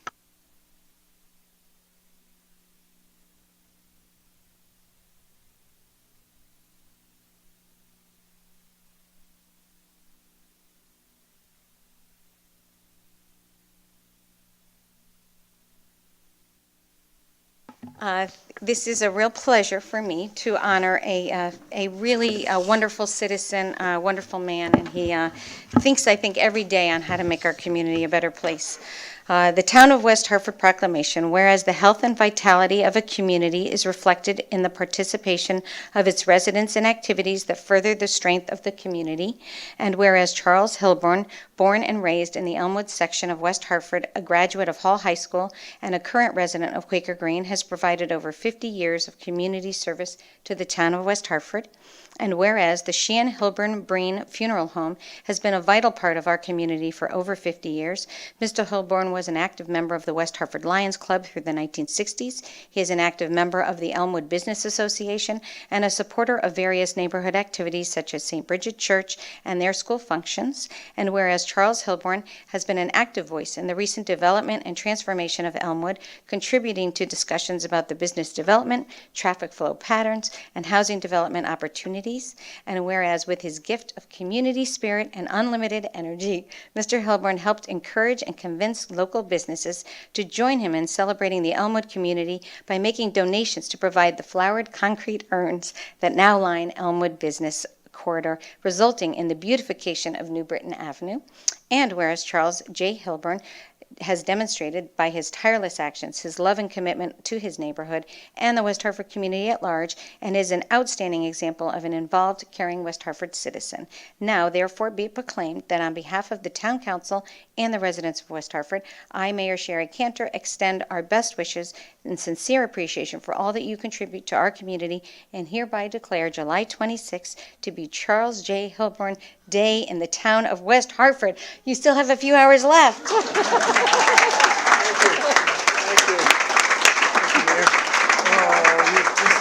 Blew me away. Permission to take in. Absolutely. You can even say, I don't know if you want to.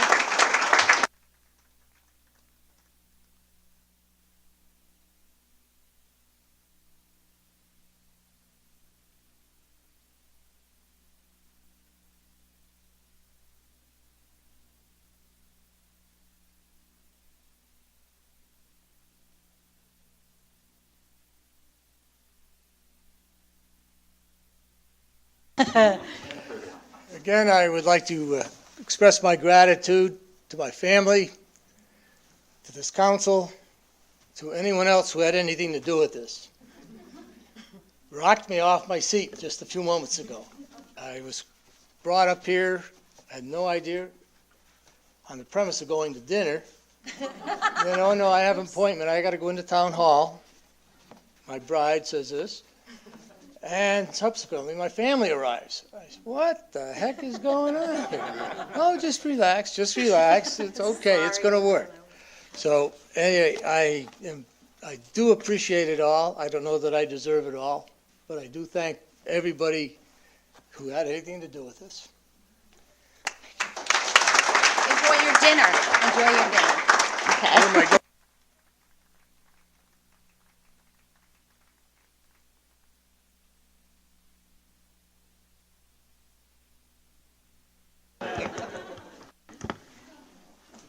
Okay. I move the adoption of the minutes of the Town Council meeting of 6/14/2016, 6/28/2016, the minutes of the public hearing on 645 Prospect Avenue of 6/14/2016, the minutes of the public hearing on 312 North Main Street, 6/28/2016. Motion's been made and seconded. All those in favor? Aye. All those opposed? Motion carries. Number 5, public forum. There is nobody signed up. If you would like to speak to something that was not the subject of a public hearing, that's also on our agenda, please come up to the podium. I don't see anybody, so number 6, Mr. Davis. I move that we place items 14, 17, 24 through 29 on the consent calendar. Motion's been made and seconded. All those in favor? Aye. All those opposed? Motion carries. Rolling away. Number 7, Mr. Davis. I move that we... I'm sorry, if we can have Mr. Stafford replace You're me. absolutely right, Mr. Stafford.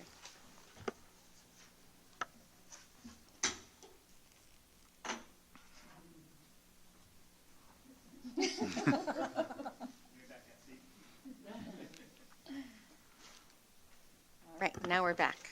Okay.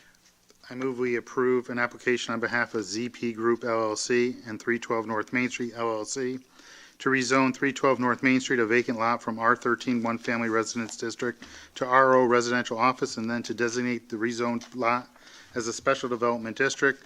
The applicants propose to construct an approximately 3,360 square foot, 2 1/2 story residential style building to be used for professional office use and make associated site improvements. Motion's been made and seconded. We are going to move to adopt, but I want to make sure that we also, we had a letter dated June 10, 2016 from TPZ recommending approval, and a letter dated July 25, 2016 from DRAC recommending approval that was mentioned in the hearing, but I did not specifically mention it, so I just want to make sure that that's part of the record. Would anybody like to comment on this project? Ms. Hall? This is the time. Thank you. I would just say thank you for persevering in your quest for the appropriate place for your building, and always for investing in our community. I do agree that that is a service that is very much valued by anyone who has had an occasion to require those type of services, and I'm glad that we have such a successful company doing that here. I do want to propose that we amend the conditions of approval to include language that would require the biannual maintenance of the water treatment system. We talk about a lot of maintenance, but it doesn't specifically get into that. It talks more about beautification and that type of thing. And I just, if we have it in writing, then that will keep it foremost in the owner's mind that this is something that has to be done. So it sounds like it's a great system, but it's when things go wrong, it's normally a maintenance issue. So, Mr. Allaire? I had passed out during the break the what has come to be known as the boilerplate conditions of approval. There is a requirement in there for a maintenance plan. It doesn't specifically include the drainage system. Since it hasn't been either proposed or a motion made to amend or anything yet, let's just pretend it's already in there, and then when you move to adopt the conditions of approval, I'll make sure it's in there. Wonderful. Further comments? Mrs. Casperson. Thank you, Mayor. Still getting used to that. I think that having watched many businesses come and go working in West Hartford Center with many of our business owners, it is something that when you see someone able to grow a business in West Hartford, to thoughtfully try to integrate into the different neighborhoods, presenting a project that I feel is in keeping with trying to keep it more residential. If it had been an office building, I think that there would be a lot more opposition on this side, but hoping to enhance the neighbors' experience with the thoughtfulness and just being easier to work with and making the amendments. I think that speaks a great deal to the thought that's gone into the planning of this. And when you hear that someone is also not only employing full-time employees in West Hartford, but adding, to 100, perhaps more contractors, that is also something that speaks in a time of difficulty in our economy. So I just, to see homegrown businesses is impressive, and really appreciate the application this evening. Thank you. Thank you, Mrs. Casperson. Yes, Mr. Williams. Thank you, Madam Mayor. I would just like to follow what Mrs. Casperson said and just say that, first off, appreciate the entrepreneurial spirit. I think it's wonderful, especially since you're homegrown, West Hartford. Keeping the business here, I think, is admirable. And secondarily, this town is really big on transitions. We talk about transitions a lot in planning meetings between commercial areas and residential. And I think that this development, being physically a home, although a business, is a nice complement to that tradition here in town. And understanding that there are concerns of the residents, I think that our experience and sort of the town's ability to benefit from having strong transitions will probably replicate itself in this area as well. So, thank you, Madam Mayor. Thank you, Mr. Williams.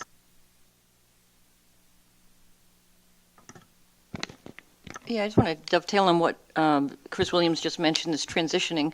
There's probably no greater transition than the transition that we make as we age from being independent to being relying on someone to care for us. So no doubt that the service that you bring to this community is well needed, and we're very thankful. It's always nice when an application comes before that sort of fits the needs of the community and is so attractive. And I appreciate the outreach with respect to the community. There was some individuals that said they thought it was an improvement to the empty lot, and I must say, when it comes to walkability, I would always prefer to walk in front of a building than to walk in front of that empty lot. And when I've seen that empty lot, can become a receptacle for trash. So I think it's a great addition. Thank you. Thank you, Mrs. Kerrigan. Mr. David. Thank you, Madam Mayor. This evening, I'm going to support this zoning application, this SDD, and the reasons why are pretty well laid out by Attorney Pearson this evening, who did, I think, an excellent job of outlining what our plan of conservation and development states and what the reasons that we have for it, and how a residential office zone should work, and what the purpose of it is, and how this particular application fits the criterion. And the point that I want to stress is the proposed use and design, and here we're talking about this building that's going to house Companions for Living LLC, I believe is in harmony with the overall objectives of our plan of conservation and development, because it's going to foster commercial development patterns that are complementary through adjacent residential land uses, because the building design itself has been designed by Kemper Associates as one of a residential neighbor. It's not a commercial building with brick and windows and things of that nature. We're going to have a residential structure with architectural details with a front porch that makes it look like somebody's actually living there. And I think that meets that component of our POCD. It incorporates principles of smart growth. And what does that mean? That means that you look at all the different factors that could affect a particular parcel, and how can you best utilize this parcel so that it's in harmony with the surrounding pieces. And we have to be mindful of this fact that The piece that's adjacent to it is a huge plaza that holds a Whole Foods, a Bertucci's restaurant, a Walgreens drugstore. So we're trying to fit this small, independent business in between that and a residential neighborhood to the other side. And I think the experts and the people who worked on the design of this parcel were able to incorporate that in a very smart manner, in a way that promotes something that we can be proud of as the town of West Hartford to look at and to say it's consistent with what we would expect with our standards. The POCD says we should promote retention of an existing business. Well, you're moving from Farmington Avenue to North Main Street. We're keeping the business here in West Hartford. We're keeping a business that likes to do business here in West Hartford. As we heard in the testimony of people that use the services, is very well respected and regarded in the business community, and is just going to move locations to something that the owner is going to own or occupy. So that's in their best financial interest to make certain that the parcel itself projects out an image of the business and of the personnel and the business itself as to what one can expect. And the last part that's really important is we're using the RO zone so that it's a buffer between the commercial district and the surrounding neighborhood district. And that's why many years ago, before I even got on the council, this zone was even created. And this is a perfect example of why the RO zone exists. And people are not going to be living here. It just looks like a residence, but it's used for professional office space. And I think for that reason, and for the aforementioned reasons, I think that this application meets all those criteria. I do appreciate when a applicant takes the steps necessary to conduct community research, and we did receive a packet that is about this thick.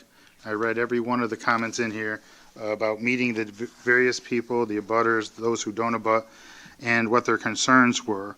And the tenor of the conversations that were had was I felt the applicant was willing to meet with those who abut and who would be affected by this property to minimize the impacts on the abutters, to, with one particular case, to minimize the impact of lighting, to make certain that the building was pushed closer to the Whole Foods, Walgreens Plaza, and away from the Haynes Road properties, and that's one of the modifications we're going to grant them.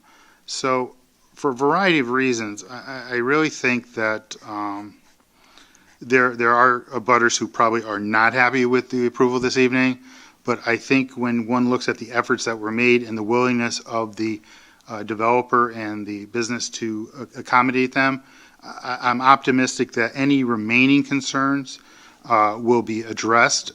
My experience here in West Hartford on a variety of zoning matters is that the dialogue doesn't end tonight. It continues through the building phase, that we're respectful of our neighbors in terms of construction times and concerns of operation times, and that when there's an issue, hopefully they can be amicably resolved. And I think that's quite important. And I would encourage the applicant to take whatever steps are necessary to work with those particular individuals this evening who had some objections to the application this evening. And I'm hopeful that those things will work out in a favorable position for everyone involved.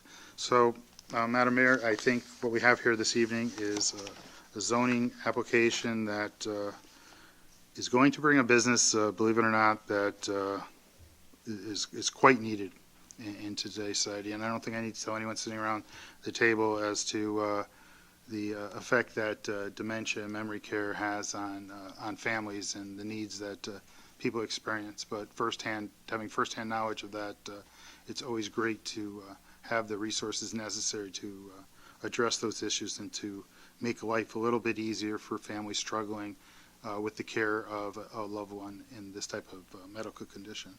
So I wish the applicant much success in their business as they go forward, and I'll definitely be supporting it this evening. Thank you. Thank you, Mr. Davidoff. Okay, I wanted to also say that Mrs. Roth, I so appreciate your investment in our community. success. We've watched you grow. We've watched you thrive. And all along the way, you've been contributing to the community, and you have always been I can't even tell how many functions I've been at to support nonprofits from the north end of town to the south end of town. You have been a real example of what a business ownership in West Hartford, someone that grew up here, who left and came back, and is we're proud of what you've accomplished. But this is also a really essential service. And Miss Albright's words really struck me very powerfully. I just celebrated my mom's 88th birthday with her on Saturday, and luckily her memory is better than mine. But I know that I've had friends and family who have not had such good luck, and it can tear a family apart. And to have reliable care is so critical. And so you obviously serve an incredible need. I also, Mr. Rolson, having started out with you and grown with you and watched what you've accomplished and knowing what he knows about our business community, also shows in how he cares about the town, also is a very, very good endorsement. Mr. Turner and Mr. Muriel, we hear you. Mr. Muriel, I honestly do believe that an improvement, this is a quality, as Mr. Kemper said. This is a house. It's the same construction, and full disclosure, Mr. Kemper was an architect on my house when I bought it, before I had bought it, and worked on an addition. And he is a quality architect, and this is a quality house. And the materials are a house that's really going to stand out, and people are going to say, wow, that's a nice house, and if it comes on the market, I may want to buy it as a residential, because maybe people couldn't envision it, because there is a buffer. And I think the transitional care to a significant commercial, I think that was used, and it is, a significant commercial center and a strong residential area, this is the right use, and that's why the RO zone exists, like Mr. Davidoff said, and I think this is the right use for it. Building a porch on is not an inexpensive addition, and it adds that very homey, welcoming feel that Ms. Roth was achieving for. So I appreciate your investment. I appreciate your thoughtfulness and outreach, the thoroughness of the presentation, Mrs. Pearson, as always, and the patience that I think that Mr. Patchett had to, go out to and really try to connect with neighbors and surrounding area is very much appreciated. It sounds like it will be approved, and I would like to extend my sincere congratulations to you.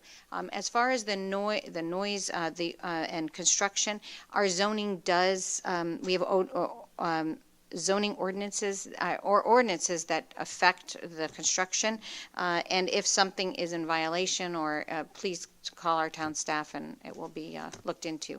But hopefully it will be like a construction of a home, and it would not be worse than that. So, on that note, I think we can take a roll call vote. Right? Mr. Barnes? Yes. Ms. Cantor? Yes. Ms.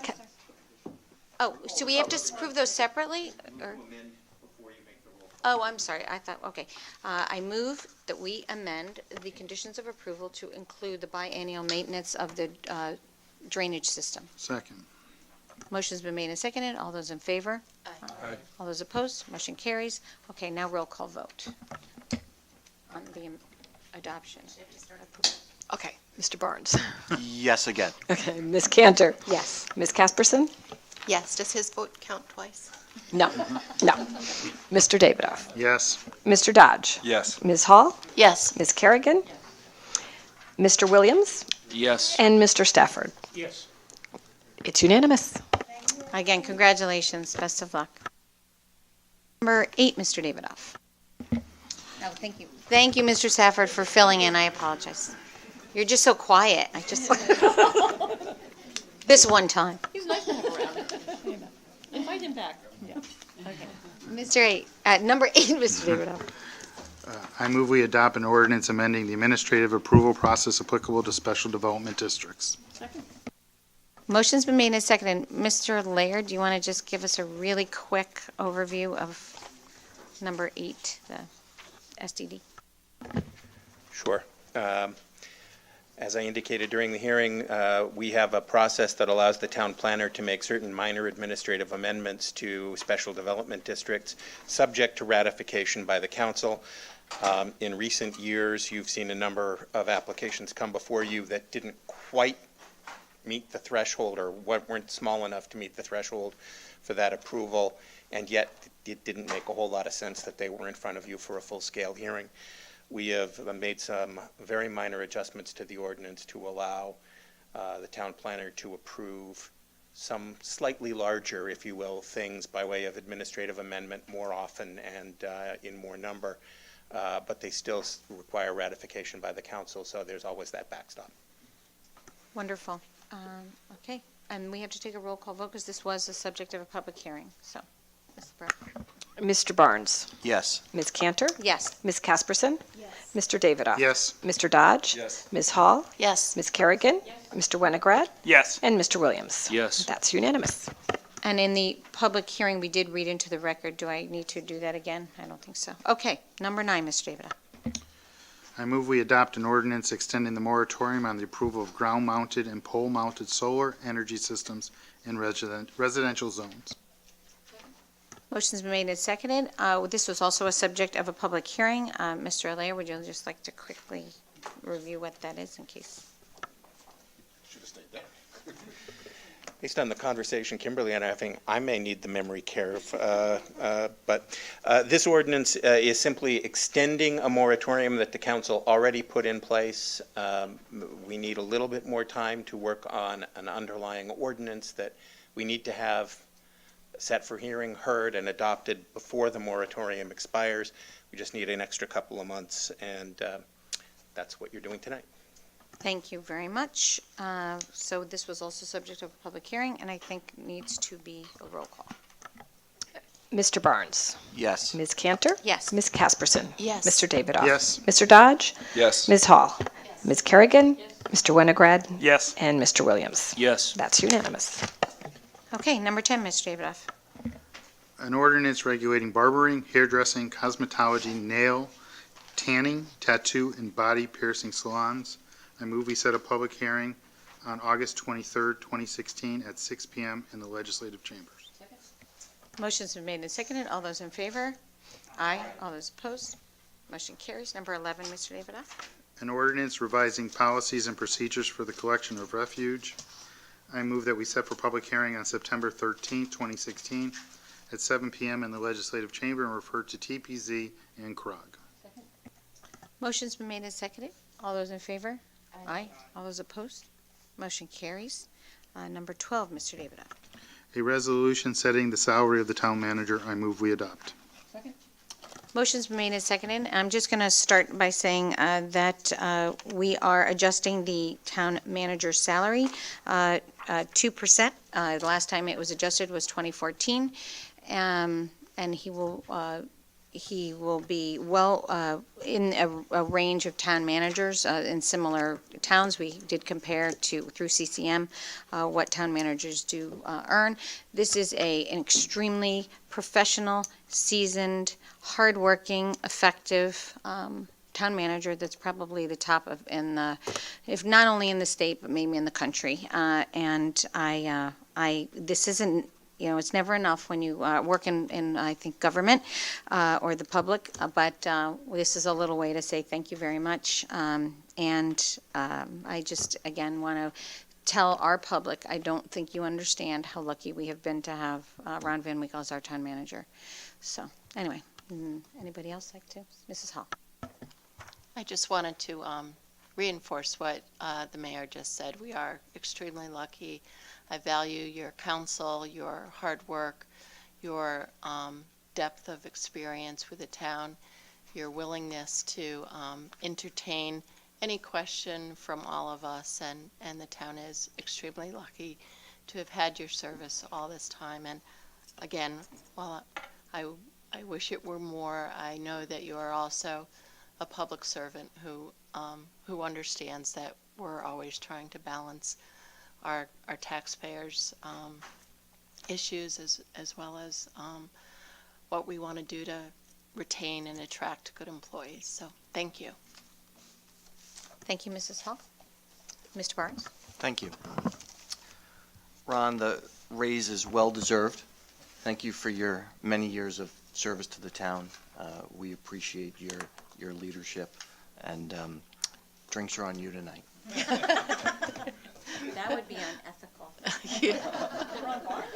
What's that? Attorney Barnes. Oh, I thought they were on you. On Ron. Okay, further comments? Mrs. Casperson. I would like to echo the sentiments already expressed and to add to that my personal thank you for all the ways that you make this town stand out and how easy you make it look when we know that it is not. Entertaining us, as Deputy Hall or Mrs. Hall had said, that you're available anytime we have questions, and really appreciate the help and support that we get for being able to come to the table prepared and informed on any area of the town that's needed. So thank you very much, and it is well deserved. Thank you. Thank you, Mrs. Casperson. Mr. Winograd? So, of course, I echo the comments just made, but I do need to disagree with Mayor Cantor. Yes, I do. I actually think that the public of West Hartford does realize how lucky we've been. And certainly the ones watching tonight who follow what we do know very well what a great town manager you are, and have seen the results. So, sorry about that. Well, I just don't think they know the depth. Okay. The personal nature. But we all, yes. They know the results. You They have don't the know the thanks, process. I'm sure, of the town as a whole, and not just those of us lucky enough to work with you. Thank you, Mr. Winograd. Mrs. Kerrigan? It would be remiss if I didn't say thank you for being so approachable.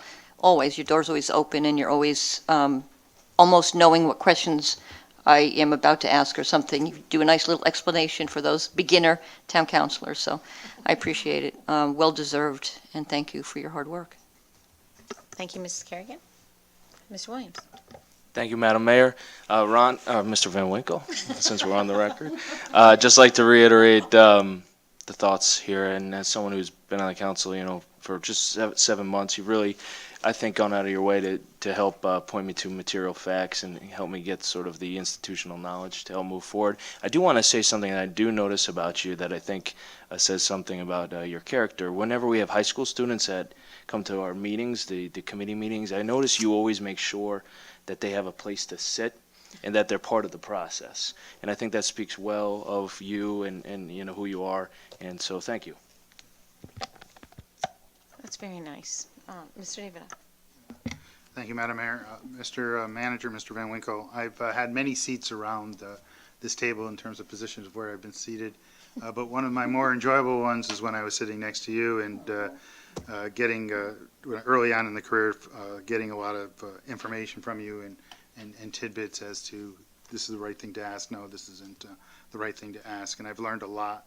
And I think you've made serving on the council more enjoyable from this member's perspective, in the sense that if there's a question and you don't know the answer, you'll get the answer. And if you do know the answer, you'll provide the answer. And we don't always agree, but when we disagree, we disagree. And we just leave it at that. But I think what really stands out in my mind is back to 2008. And I think that's when we had that economic crisis, and it required excellent town management in terms of financial affairs. And you immediately made a recommendation to cancel a lot of our capital projects and to ask our employee unions to take pay freezes and to put our community in good financial stead at that time. And as we can see, it's paying dividends today, almost 8 years later. And I think that comes from your economic background and understanding at the time this is a significant crisis, this is a significant world event that needs attention here at home. And at the helm, you were there. We're elected, but you're the professional management staff. And time in and time out, our rating agencies have noted that the professional management team that we have here in the town of West Hartford, you as well as your directors, do everything necessary to make certain that West Hartford is a top-rated community.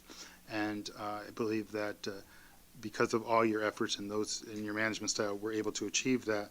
And this evening, I'm very glad to support this pay raise. Thank you. Thank you very much. I just want to thank you, Mr. Van Winkle, for quite frankly making us look good. I actually had my first constituent issue that came to me the other day, and I just forwarded it on to you and asked for some answers. And the speed with which you got back to me and the detail with which you got back to me were much appreciated, and I think reflected well on both you and the town. And I was able to just forward that on to that constituent. And so really, you make, I think, this look almost easy for the rest of us. But I really appreciate the work and also the good humor that you bring to the job. So thank you, Ron. Some very good comments, and he's turning bright red, so we better stop. All right, all those in favor? Aye. All those opposed? Motion carries. Number 13, Mr. David.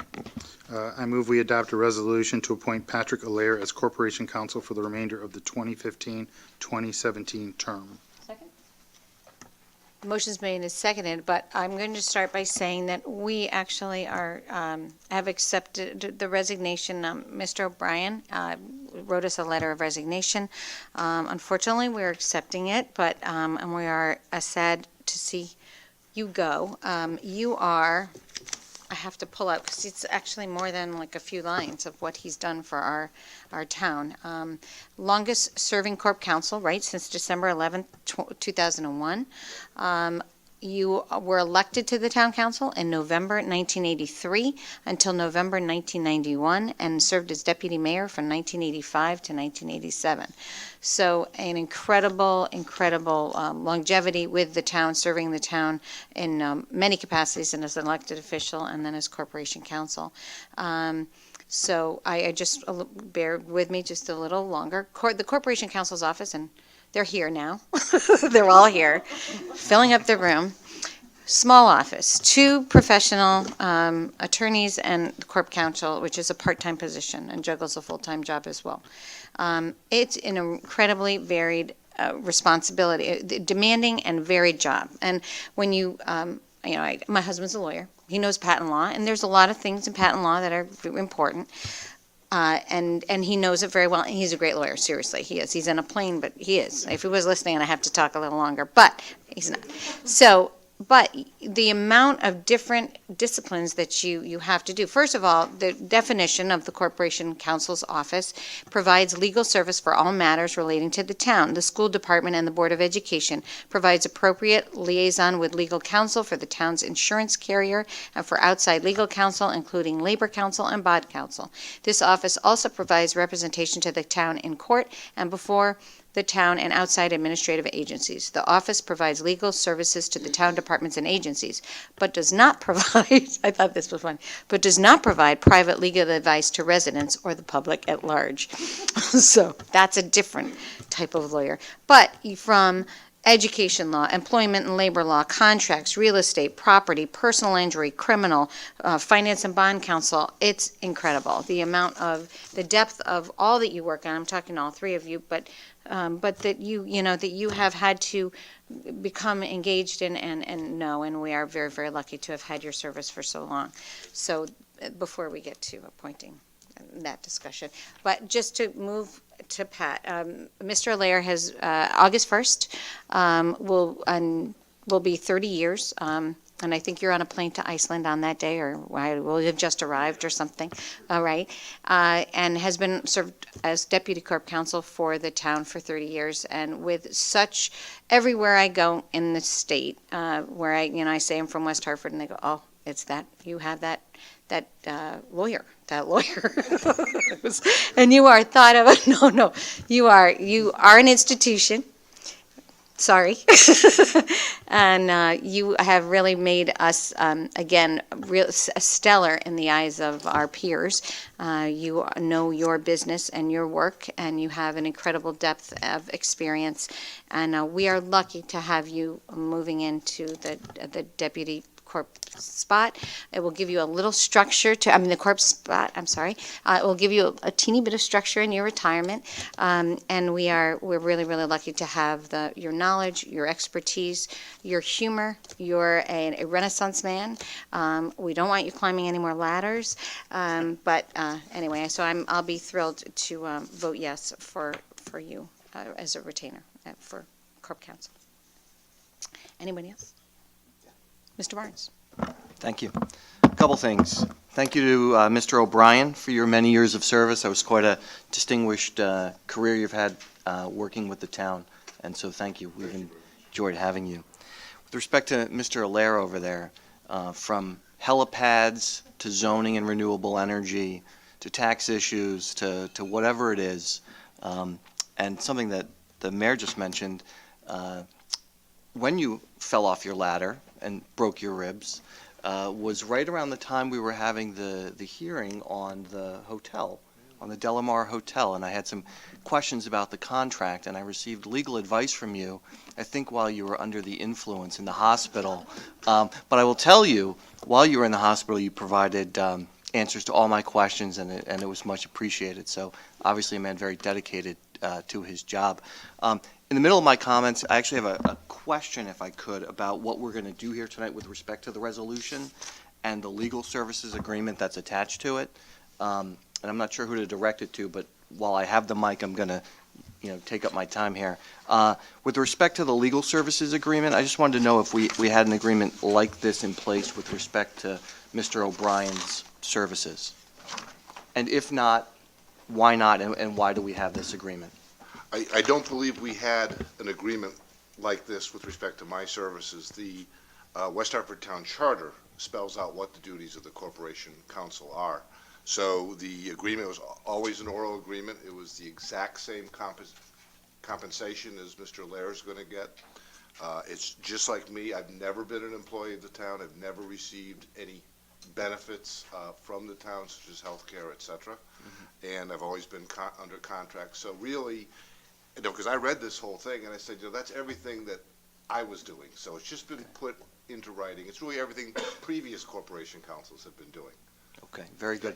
And so, just to explain for the folks at home, both of them, who are watching.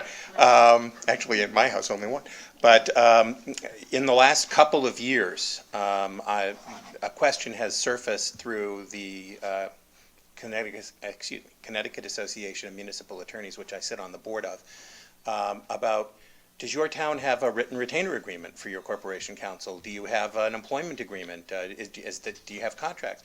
And everybody sort of looked around the table at the board meeting of this organization and went, no. And we said, but we're lawyers. That sounds wrong. So that came to my mind when this opportunity came up, and I felt I should have one, in part because lawyers are supposed to have a written retainer agreement, and since this is my only client, and it will change from an employer-employee relationship to a contractor-client relationship, I felt I needed one. That's number one. Number two, I am transitioning from employee to contractor, and I wanted to make it very clear that that transition was occurring for purposes of employment law issues, including my pension, workers' comp, self-employment tax, all of those other issues. So I just wanted that transition to be very clear. Everything that is in there goes to one of those two issues. Very good. Thank you for the explanation. Thank you, Mr. Barnes. Anybody else? Mrs. Casperson? First of all, I'd like to thank Mr. O'Brien, who has presented to us in times of corporate counsel in the back office and really been able to explain lots of difficult situations and things that we were needing explanation on. You've answered all of our questions, and I appreciate that with the clarity that you brought, and being able, for all of us who are not attorneys, there are very few up here, but we're growing in number, who aren't attorneys. Yes, you speak English and legalese. It's awesome.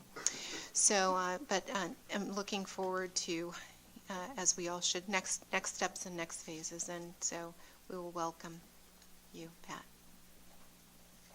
Thank you, Mrs. Casperson. Mr. Davidoff. Thank you, Madam Mayor. Mr. O'Brien, you're going to find lots of other things to do on Tuesday evenings other than coming to town council meetings, and you've got decades of... On TV.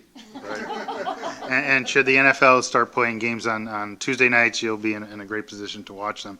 But seriously, Joe, thank you for your years of service to the town of West Hartford, and may you have a healthy retirement. And to Mr. Allaire, I met you when I was an alternate on the zoning board many moons ago, and to this day, you still amaze me with your keen knowledge and anecdotes of municipal law and case law and non-case law that are totally incredible. So your retirement has come at a great time for us, and I think the residents of West Hartford will be very well served by knowing that our Corporation Council has a wealth and depth of legal knowledge that's so necessary to protect the interests of our town and our citizens. And to Mrs. Bonham, I congratulate you in your promotion to Deputy Corporation Counsel, and I wish you well, both in doing good deeds in service to our community in the very near future. Thank you. Thank you, Mr. Davidoff. Ms. Kerrigan? I ditto what Mr. Davidoff said. I'll miss you. I really like. I will. I mean, I haven't been around that long, but I didn't know your history. So how wonderful is that you've served us many, many years. So I'm sure I'll see you around town. One thing about Mr. O'Leary that I know is when you ask him a question, you better have a lot of time to hear the answer.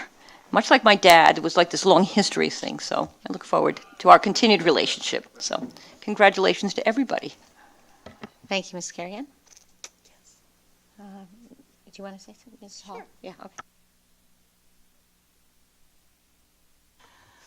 No, it really is amazing, the institutional knowledge that both of you have brought to this town. And Joe, you've just been an amazing public servant for so many years. You're an example. I just hope that any of the young people watching understand what it's like to volunteer in your community, to bring your expertise to your own community and help. And hopefully we're not losing that with everyone so busy following their Pokemon whatever thing around town. But, these are the things that are important, to especially in this day and age. Everyone's watching what's going on in national politics, and they say they don't follow what's happening locally. The stuff that happens locally is the stuff that affects you every day of your life. And we are just so fortunate that we have, people like you, first as volunteering and then as Corporation Counsel. So thank you for your service. We do know where to find you. So we will look forward to seeing you relaxing and supporting the Legion and all of your other activities. I know you'll still be there. And of course, Mr. Allaire, your responses are always so fulsome. I love reading your responses. I feel like there is not a day that goes by that I don't learn from you. So I appreciate that. I am happy that we are going to be able to retain that depth of knowledge that you bring to the town, and at the same time provide opportunities for advancement, and also we'll be bringing in someone who may see things differently. So this is a good combination of town experience, but other experience coming in too. So I think it's going to work out well for all concerned. So thank you all. Thank you, Mrs. Hall. Mr. Williams? Thank you, Madam Mayor. I think everything Mrs. Hall just said was perfect. So thank you for your service. Appreciate it greatly. I think you were always sort of a calm to people who came up to speak, and you instructed them on whether the light was on or off. So, Mr. Allaire, I hope you get used to that. He's sort of at the gates there. So, but honestly, thank you so much for your service. It's very admirable. And to Mr. Allaire and Mrs. Bonham, look forward to working with you in your new capacities. Thank you, Mr. Williams. Mr. Winograd? So I will say that I don't think the residents of the town realize how lucky we have been. And for both the service of both of you. Joe, I thank you and I wish you the best. Like Mrs. Kerrigan said, Mr. Kerrigan, we'll miss you. Your presence will just be an absence of cheerfulness and and technical control. You might, and we know you're going to be watching every night, and we're going to test you on it. And Pat, the example of the not realizing how lucky. I mean, some of the cases that you've done for us. There's a tax case that was just an amazing piece of legal work, and it would bore everyone to death to give the details. And yet I read it and thought it was fascinating, and say something about both of us that you agree with me. But that was some, just great work, and the taxes of our town will be, marginally less for our residents because of what you were able to achieve there. So, thank you, and I'm thrilled we'll still have you around. Appreciate it. Thank you, Mr. Winograd. Anybody else? Congratulations to Ms. Bonham. She will be stepping in to Mr. Layer's spot as Mr. Layer moves to this end of the table. And we really are very, very lucky to have had all of your service again. I really am very, very grateful. Okay, all those in favor? Aye. All those opposed? Motion carries. Number 15, Mr. David. Oh, I'm sorry. We have a little something for you.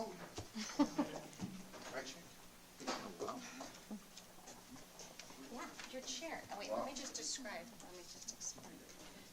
So when somebody serves on the council, and they give hours and hours and hours of time, and years sometimes, right, they get a chair. And Mr. O'Brien already has a chair, so now, after serving for many, many, many years, he has another chair, and they can have a conversation. Hopefully it's not pregnant. All right, thank you so much. Thank you so much. Yeah, so you can carry it. You get a picture? You get a picture, you guys? Get a picture. If you want to say, I don't know if you want to say. I will say a few words. Thank you. I want to give this chair what's known as the Larry Price test. Oh, no. Because when he sat in his chair, boom, it collapsed. So, let's just see. Wait, can you sign a release? Love it. All right. That's Awesome. great. Okay, great. That's great. Not many people have two chairs, I must say. Mr. O'Brien, would you want to say a I'd few just words? like to say a very few words. I really appreciate all your kind remarks, and thank you very much. I've been very blessed in my life, and one of my greatest blessings was serving with all the wonderful people on this town council and all the wonderful people that work for the town. It's been a great experience, and I've loved every minute of it. I really have. I just want to make a couple particular comments. I was sitting as a member of the council back in August of 1986 when Marge Wilder, our corporation counsel at the time, brought in Pat Allaire, a young cub lawyer, as they say, to the newest addition to the corporation counsel office. So 30 years later, here we are. And the really two great blessings I've had is one, having Pat in there the whole time I've been there. He has helped me so much, I can't even begin to describe it through everything that we've done. And then Kimberly comes along 4 years later, and she's been wonderful as well. And we have an office meeting every Friday, and I actually get the Chinese food, bring it in, because you have to eat to have an office meeting. And we always have a great time during that office meeting. We laugh, we talk about everything, we talk about what's happening with the town, what's happening with ourselves, where are we going on our trips. I've heard about Pat's ring trip around the Ring of Iceland, which is coming up. Kimberly goes sailing, but we've had just an awesome time together. So, and we're having another Chinese on Thursday. This week is Thursday, so. But really, thank you very much. It's been wonderful, and I'm going to be around. I'm still going to be practicing law, too, of course. You're welcome. Yep. Well, your wife retired, so maybe you should join her. I don't know if that works Well, or she's been not. retired 4 years, but it would be good to have a little more time to do a few more road trips. While I have good health. Absolutely, and that's what we wish you. All you want, and very good health. A round of applause. Yes.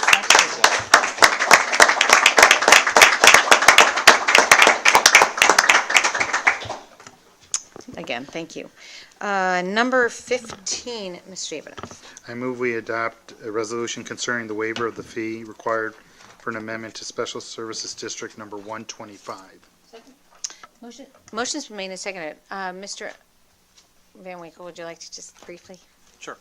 At your meeting of June 14th, we had an application before you for an amendment to a special services district. And part of that was they requested a waiver of the fee. You made your decision on that requested amendment, but failed to make a decision on the waiver of the fee. This resolution would waive that fee, $760, unusually high for a change to an SDD that was pretty small in its impact. So this resolution would take the action that we probably would have taken that night had we done so. And this is a unique situation that does not set a precedent for future waivers of SDD application fees because of some, it was just a very unique situation.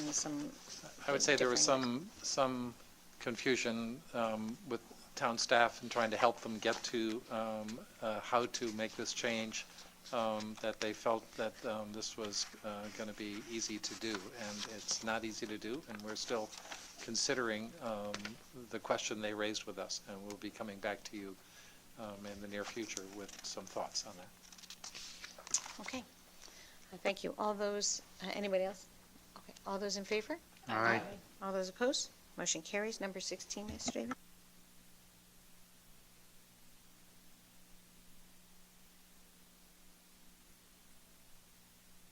Motion's made and seconded. Mr. Van Winkle, would you? You know, West Hartford is famous as a walkable community. We receive awards as one of the great walkable communities in America. We have over 300 miles of sidewalks in this town. This would almost get you from here to Philadelphia and beyond on a single sidewalk if it was laid end to end. But there are portions of the town that don't have sidewalks, and from time to time we get requests about installing sidewalks. There are pieces of our sidewalks that go along and that are missing and that get picked up a few houses down.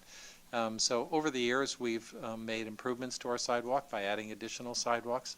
But in order to be able to make good decisions with the support of the town council about where we will install sidewalks, we have prepared a policy that updates a policy that we adopted maybe 25 years ago that suggests that where there are gaps in walking distances to schools, that those are sidewalks that we should fill, and where there are streets where residents want to have sidewalks, that if a certain number of those residents get together and ask for those streets, that we will give consideration to that.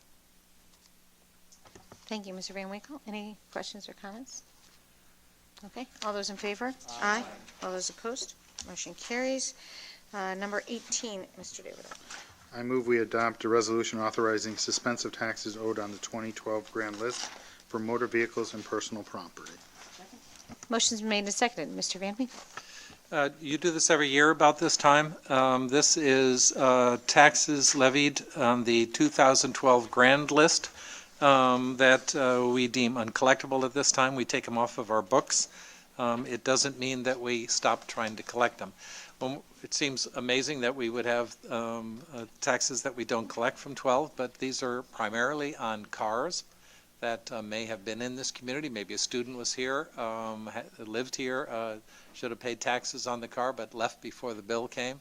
We're still pursuing those. It might be a business that was here in West Hartford, but closed before that second bill for that year came, and so that business may no longer exist, or that business may exist nationally, but they're not here and not paying attention to our efforts to collect those taxes. Even though we will move these to a suspense list, they will still go to a collection agency, and we'll still pursue these individuals to the degree we can to try to collect these taxes. Thank you, Mr. Van Winkle. Any questions or comments? Then they're all fairly small in amounts individually. There's a large number of them, but they tend to be very small. Again, your car taxes are not a large number, but they tend to be a small amount on a car tax or leftover from a small business personal property tax. Okay, thank you very much. All right, all those in favor? Aye. All those opposed? Motion carries. Number 19, reports from the town manager. Mr. Van Winkle. Ah. Dear Liggett. We have extended the hours of recreational swimming at our outdoor pools. It's been very, very hot late into the evening, so we've added some additional times. So from July 25th through August 5th, we will be extending our pool hours. Tax bills have been mailed. So if you receive that tax bill, you need to pay that bill by August 1st, or we are ordered by the state of Connecticut to start collecting a sizable interest on past due bills. If you own a car and you did not get a bill, there's a mistake somewhere. The Department of Motor Vehicles gives us the list of all the car owners and their addresses, and in many cases, they're telling us they may have messed up those. You may have paid taxes on your car last year and didn't get a bill this year. You still need to pay those taxes. You need to come in and say, hey, what happened? I didn't get a bill. If you don't, we are required to charge you interest as a past due bill. It's something that we can't correct until the Department of Motor Vehicles corrects it. We've talked to somebody who has a car that is being taxed in Waterbury. They never lived in Waterbury. They're a West Hartford resident. Obviously, they are able to correct that and pay it correctly, but we don't want you to be caught in a mistake that the Department of Motor Vehicles has made, and we would like you to pay your taxes in West Hartford. Thank you. Charter Oak School is almost done. We're about to start a new school year at the end of August, and Charter Oak School, we had a picnic with the construction workers that the contractor ran there for his construction workers and some town staff. The school is ready and will be open without question. There'll still be some work to do outside. There's still work on the demolition of the old Charter Oak School, which is in process right now, and the construction of new parking areas that will be ongoing. But the children will be in Charter Oak School, the brand new one, this school year, and we're looking forward to a great new opening for that school. That's really all I have. If there are any questions, I'd be glad to answer them. Thank you, Mr. Van Winkle. Any questions, Mr. Barnes? Thank you. In light of our new sidewalk policy, it reminded me, I received some questions from the folks that came before us from Still Road about a month or so ago, maybe a month and a half ago, about speeding concerns that they had on that kind of the new development portion in the upper kind of north corner there. And I know that you went out, you gave us a report that you went out and spoke to them. I was just wondering whether there's been any developments on that front and whether sidewalks or a sidewalk is a consideration on Still Road. Yep. Still Road is one of those streets that carries a lot of traffic. It's 2 lanes. A lot of it are people trying to get from one place to another. Less neighborhood traffic and more people perhaps getting to work at Cigna or trying to get through West Hartford. Unfortunately, our experience out there is that because the street has very little development on it, people feel like they should go as fast as they do. Most of us drive our cars with a sense of what the appropriate speed is, and they're exceeding the speed limit there. The residents were concerned about safety and asked the question of, can we have a sidewalk? Well, the problem is there's no sidewalks on that entire street, so we couldn't run a sidewalk all the way from Mountain to Main. That would be very expensive, and across land that the Land Trust owns, and Bloomfield owns. So we had a discussion with them about the possibility of putting in a sidewalk that would connect the homes that are there. And so that was our discussion with them. Our engineers are in the midst of their construction season. This requires a survey. It may require actually some of those homeowners to give us an easement for it, because we don't want to put it at the edge of the road. If it's going to go just between homes, we might meander around a tree rather than taking a tree down. So our next step really is to get some survey information out and get it on our construction schedule. Thank you. Thank you, Mr. Barnes. Anybody else? Okay. Number 20, announcements. I will start. Wheels on Wednesday, July 27, August 10, and August 24th. Bike West Hartford is leading group bicycle rides every other Wednesday evening through August 18th. All rides start in the early evening at Town Hall parking lot outside the main entrance in the rear of the building. Event is free and open to all. Rides will be between 10 and 20 miles, with a few shorter rides suitable for families, longer rides for more experienced cyclists. The schedule this Wednesday at 6:30, a 4.5 family ride. Wednesday, August 10th, 6 p.m., a ride through Bloomfield down Doncaster Road. It's a great hill. Wednesday, August 24th at 6 p.m., a 18-mile ride through West Hartford, linking many of the hidden connectors. I've done that ride before, and it's very interesting. Visit bikewesthartford.org for an updated schedule of rides. West Hartford Art League Art Tag Sale, Wednesday, July 27th, 8 a.m. to 11 a.m. The West Hartford Art League has cleaned its attic and will be holding a tag sale of paintings, frames, and miscellaneous art items in the Saltbox Gallery at 37 Buena Vista. Everything is priced to sell. Sale is cash and carry only. A chorus line continues until July 31st at Park Road Playhouse on Park. Tickets are $35 to $45. All seats are reserved, and it is awesome. Ages 13 and up, and that's true.